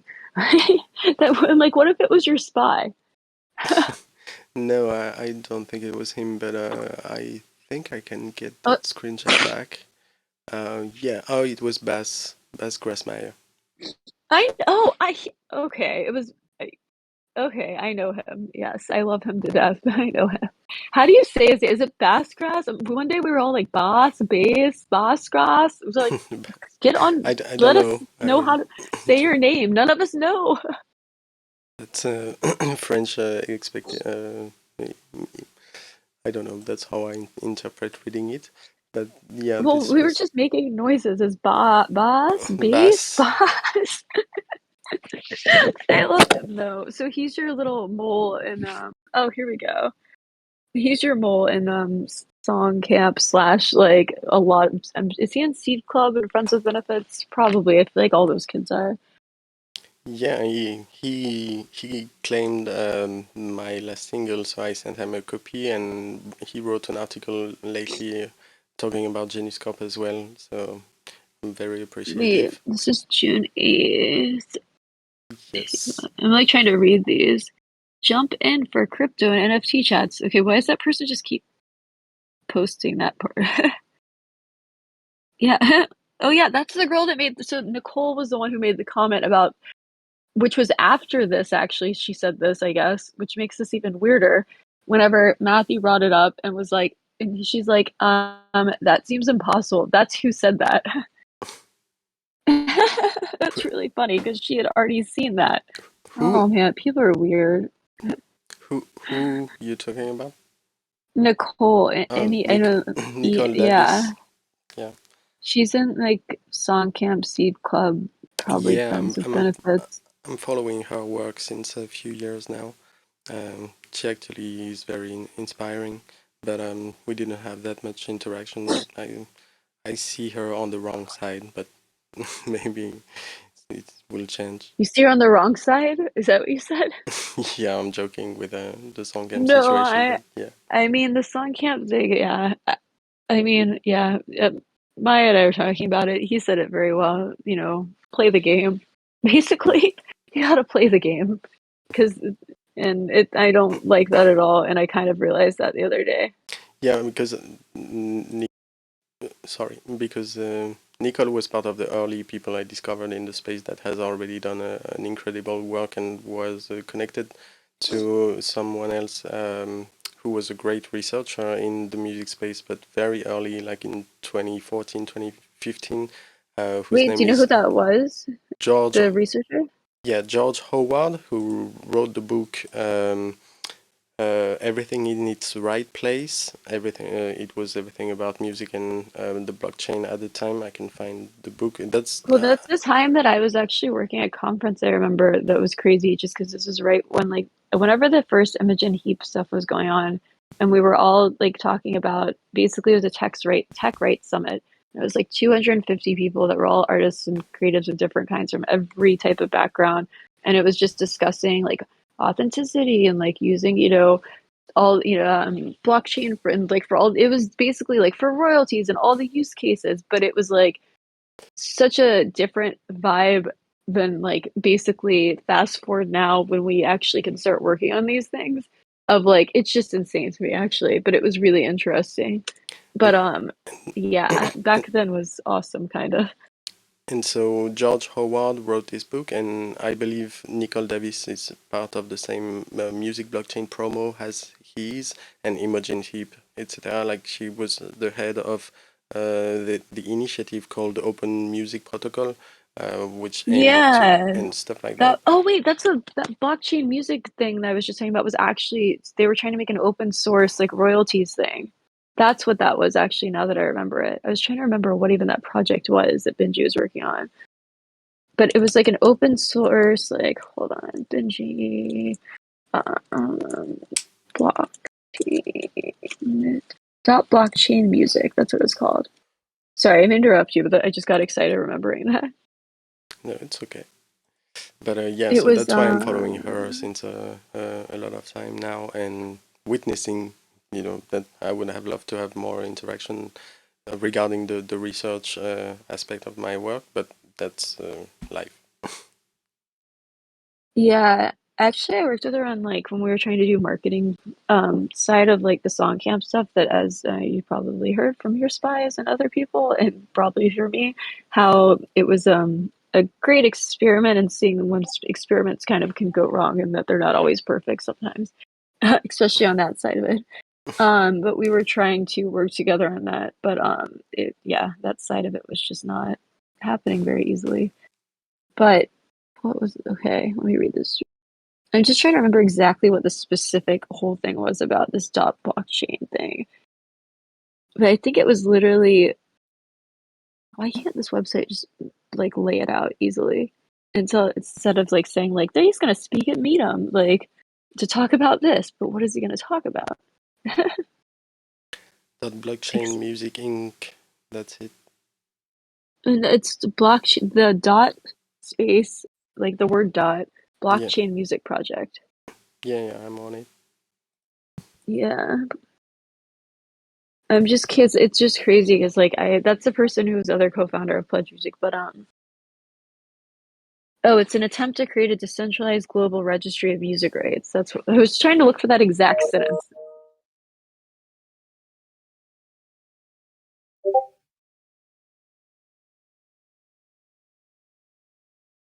Oh, are they still doing stuff and active? I haven't clicked on it in a while. Like, is everyone actually listening? These are awesome resources and random like, little old school things. Oh, that woke We you up. awoke him from slumber. Ah, damn it. Sorry, we woke you up. No, it's alright. I was looking at my roach corner, and I just don't have a roach like that's Oh, I always. was thinking of real roaches for a second. I was like, ew, you have a roach corner. No, no, no. No, I get it. I get it. But it was, Like yeah. that high class spliffy roach corner, but I don't have any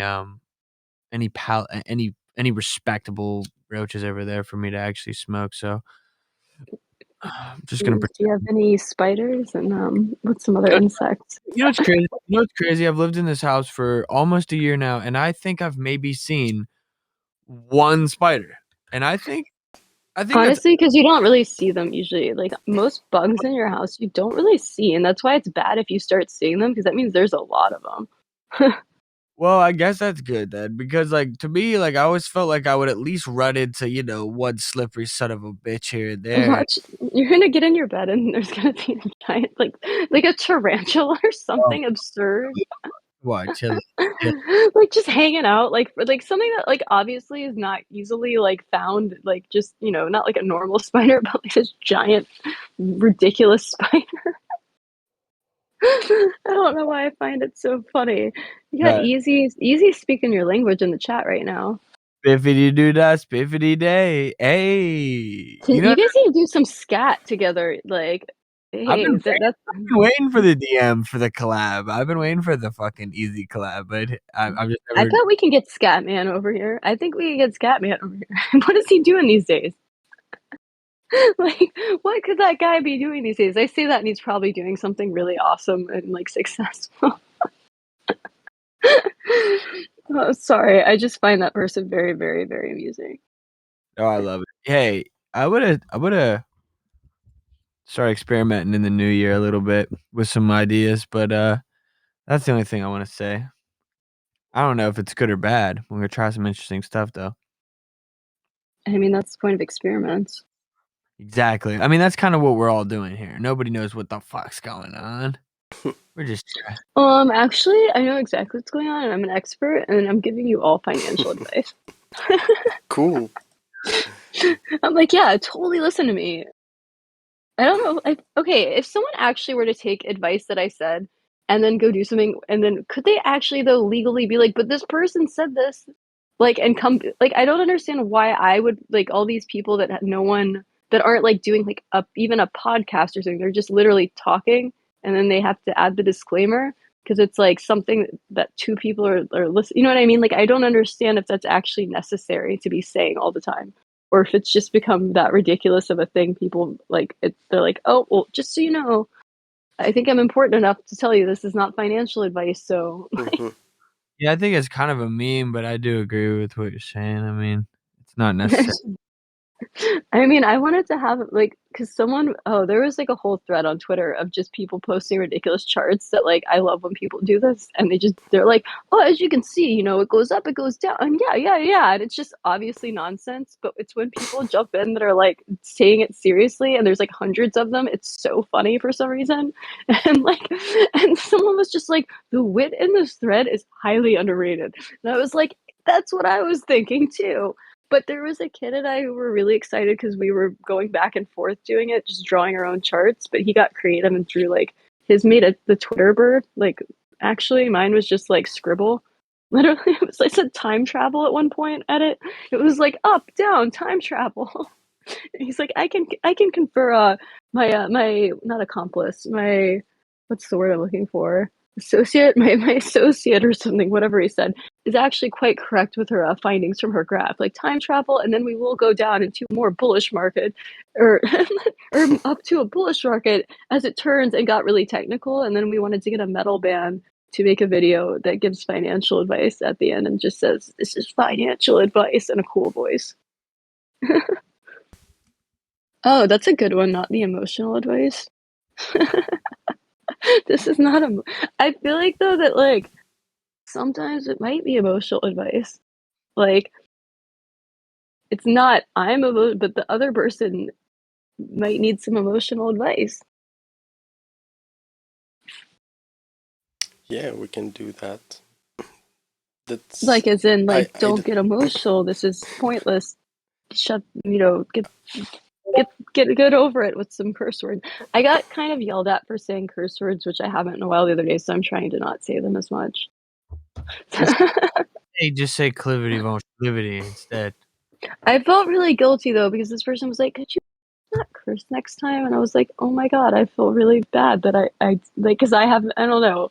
It's one of those things where like I try not to do it with people I don't know, but at the same time, when it's not something aggressively at someone aggressive sounding, nor is it like something at someone, I always like it's not in my head harmful in the way you know what I mean. Like there's no aspect that should feel negative to someone or bad other than it's a word. But I know that not everyone feels that way. But I just felt so sad. I have no idea how old this person is. It could be like a child. It could be like a mom. You could have ruined that whole person's life, Lindsay. I could have. I might have actually. I Live with might have, and I kind of feel. Well, also, I thought they were someone else, and I messaged them being like, "Oh, you came over to the server. That's cool." And they're like, "What are you like?" They went along with it for a second. They were like, "What are you talking about?" Actually, I was like, weren't you just in this server? They were like, nope, I've been in this other one though for a while. You're Lindsay, right? I've heard you talk before, like on Spaces with like Jasper, like the person who like the whole server it was. And I was like, oh, so you're not the person I thought I've been talking to, and I'm cursing at you. Like, this is great. This is really fun. I did ruin their life. I'm gonna go make some dinner. Yeah, I'm Unless gonna you guys hop want off to too. hear me eat dinner, which that could be its own show. I feel that. That's an I feel like, NFT. Yeah. I'm about to fall asleep. That's what's about to happen. I think we already did. You should go in Clubhouse and join that kid's room. Or on Maybe TikTok. Just go in there and be like, I don't need the music. I just want to. I'm already asleep, so you don't have to sing. Just say something like that. No, But Jack Johnson was on there once. That's fun. Fun facts. Yeah, but I'm gonna hop off too. I'm gonna get in. I love that I know who your spy is now. Now we can be collaborative spies together. with We can pleasure. spy on Yeah, each other. with pleasure. But yeah, no, that But was great to hear you. what? That was great to Yeah, no, hear. it was great to hear you and talk to you guys. I miss you guys. You Stop on too. over the other servers You sometime. too, but we getting recovered from our trauma. I'm still recovering too, but like trying to recover while doing things because I like couldn't just be out. But at the same time, I feel you. Trust me. I've gone through the same thing, but for different reasons. But it wasn't in VMF. Like the whole I can't look at Discord and open my computer. I'm afraid of it thing. Like it happens and it's real. Like Yeah, no, I know, and I'm kind of working on it as well. Like for the it's research. hard. It's That's hard to manage it because yeah, but that's a research aspect I like to explore and document as well. But maybe later we will do some talks about the we'll digital study some people. digital agoraphobia. We'll hook some people up to some EEGs and things. Digital, yeah, digital agoraphobia. I mean, mine's the opposite, but I always just feel like every time because the time zones, basically, whenever I'm going to go out and I'm leaving to say go to a show, like tomorrow we were trying to schedule a meeting and everyone's like, oh, I'm free at this time. And by then it's 7 o'clock and I am going somewhere. So that's my issue always is like, I'm going somewhere. Like, and it's not the agoraphobia, but it's more so like I feel like I'm like not ever, I don't get it. I'm not included in things as much because I can't be there because of non-agoraphobia. It's not nightlife, it's just life. Because if I was inside all the time in a tiny apartment, I would go nuts easy. And then you guys would have to hear about it. And then you'd read on the news about the crazy person in Brooklyn. But there's too many of those, actually. Like, I don't think you'd actually hear about it because there's too many. But I'm going to make dinner easy. I'll hit you up in DMs. Everyone else, if you're listening, those are actually really awesome things that you just heard. You just got an awesome treat. You learned who the spies were. Yeah, let's DM then, and I'm gonna wish everyone a good week and to stay Oh yeah, it's safe. only All that. Tuesday. Be careful. The world is crazy, and yeah, I really enjoyed being It's there with you crazy, but you tonight. can go outside. But you can go Yeah, you can outside, still Mighty. go Don't be outside. afraid to Yeah, go outside. so, yeah, I try to remember it. I still need to go outside a little bit more as well. That's what I would be I'm trying to gonna do during come to Christmas. Paris and like drag you outside. What's the weather there right now? I'll try to be outside for the New Year's Eve. That's my goal for this year, and not stay locked. But yeah. But New Year's Eve is such a terrible time to go out. That's the thing. It's because it's so packed full of people that like it's like every other holiday time of being out where you're just like unless you have like a No, really but like even just with cool friends group or, of people that's yeah, something like that. yeah. But yeah. Sorry, I'm reading Easy Whining. But yeah, you go out and you go out and you do your thing. Yeah. And So, you take a nap and Easy. I'll talk to you in a bit. Bye everyone. Have a yeah, good week. Remember what day it is, unlike me. you too have a good week, and bye bye, Token Yeah, I'll Smart. keep you updated on this stuff tomorrow. Because honestly, now I can just be like, yo, Sherry, like, he kind of is the reason that all this is going on. So you might want to let him in on this. Yeah, alright. Let's keep updated on that. Yeah, definitely. I will talk to everyone later. Bye, guys. Alright. Bye bye, Token Smart. Bye, Mai. Thank Bye, you. bye, Token Smart. Nice party. Yeah. Yeah. Sorry, I've always wanted to say that at the end of it. Nice party. Yeah. That was a nice party. Yeah, thank you, everyone. Thank you, Mighty. Thank you too. And yeah, let's keep rolling. Love the energy. I will see you guys soon. Later. All right. Bye. Bye. Bye bye. Tally ho. Bye, GraphCal. Bye, Easy. And all the crew by Carolina, Dragonate. Slippity on that, clippity on that, bone flong, long, libbity song, slippity don, libbity don, flow, libbity.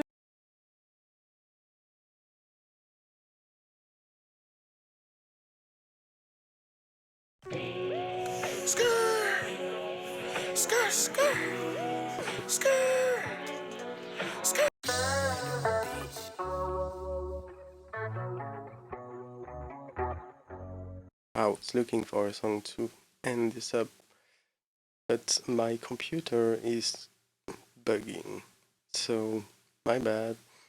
Okay, hey, we are all going to bed right now after 3 hours of heavy speculation and crazy talks.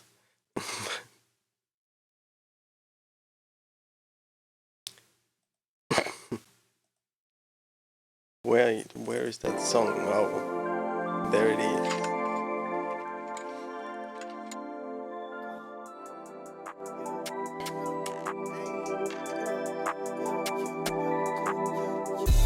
Posted at the stove like a J with them blocks. I'm a plug in my city, extension cord and on my Glock. I beat the block like your daddy, you tryna rob us, you gon' get popped. Cross the country on that ring, but you tryna ride, you gon' get knocked. He thought it was sweet till he found out that it's not. A shit bag and some shells, what that nigga got. I told you that it for me, what your ass forgot. I pop out with that joystick, teach you how to rob. Teach you how to get the money for you even hit a drop. No, I'm not an A&R, tryna make the hood pop. I'm on the way to money and I know you wish I could stop. Flying in a hot box, straight loaded with them nuts. I'm posted at the stove like a J with them blocks. I'm a plug in my city, extension cord and on my Glock. I beat the block like your daddy, you tryna rob us, you gon' get popped. Cross the country on that ring, but you tryna ride, you gon' get knocked.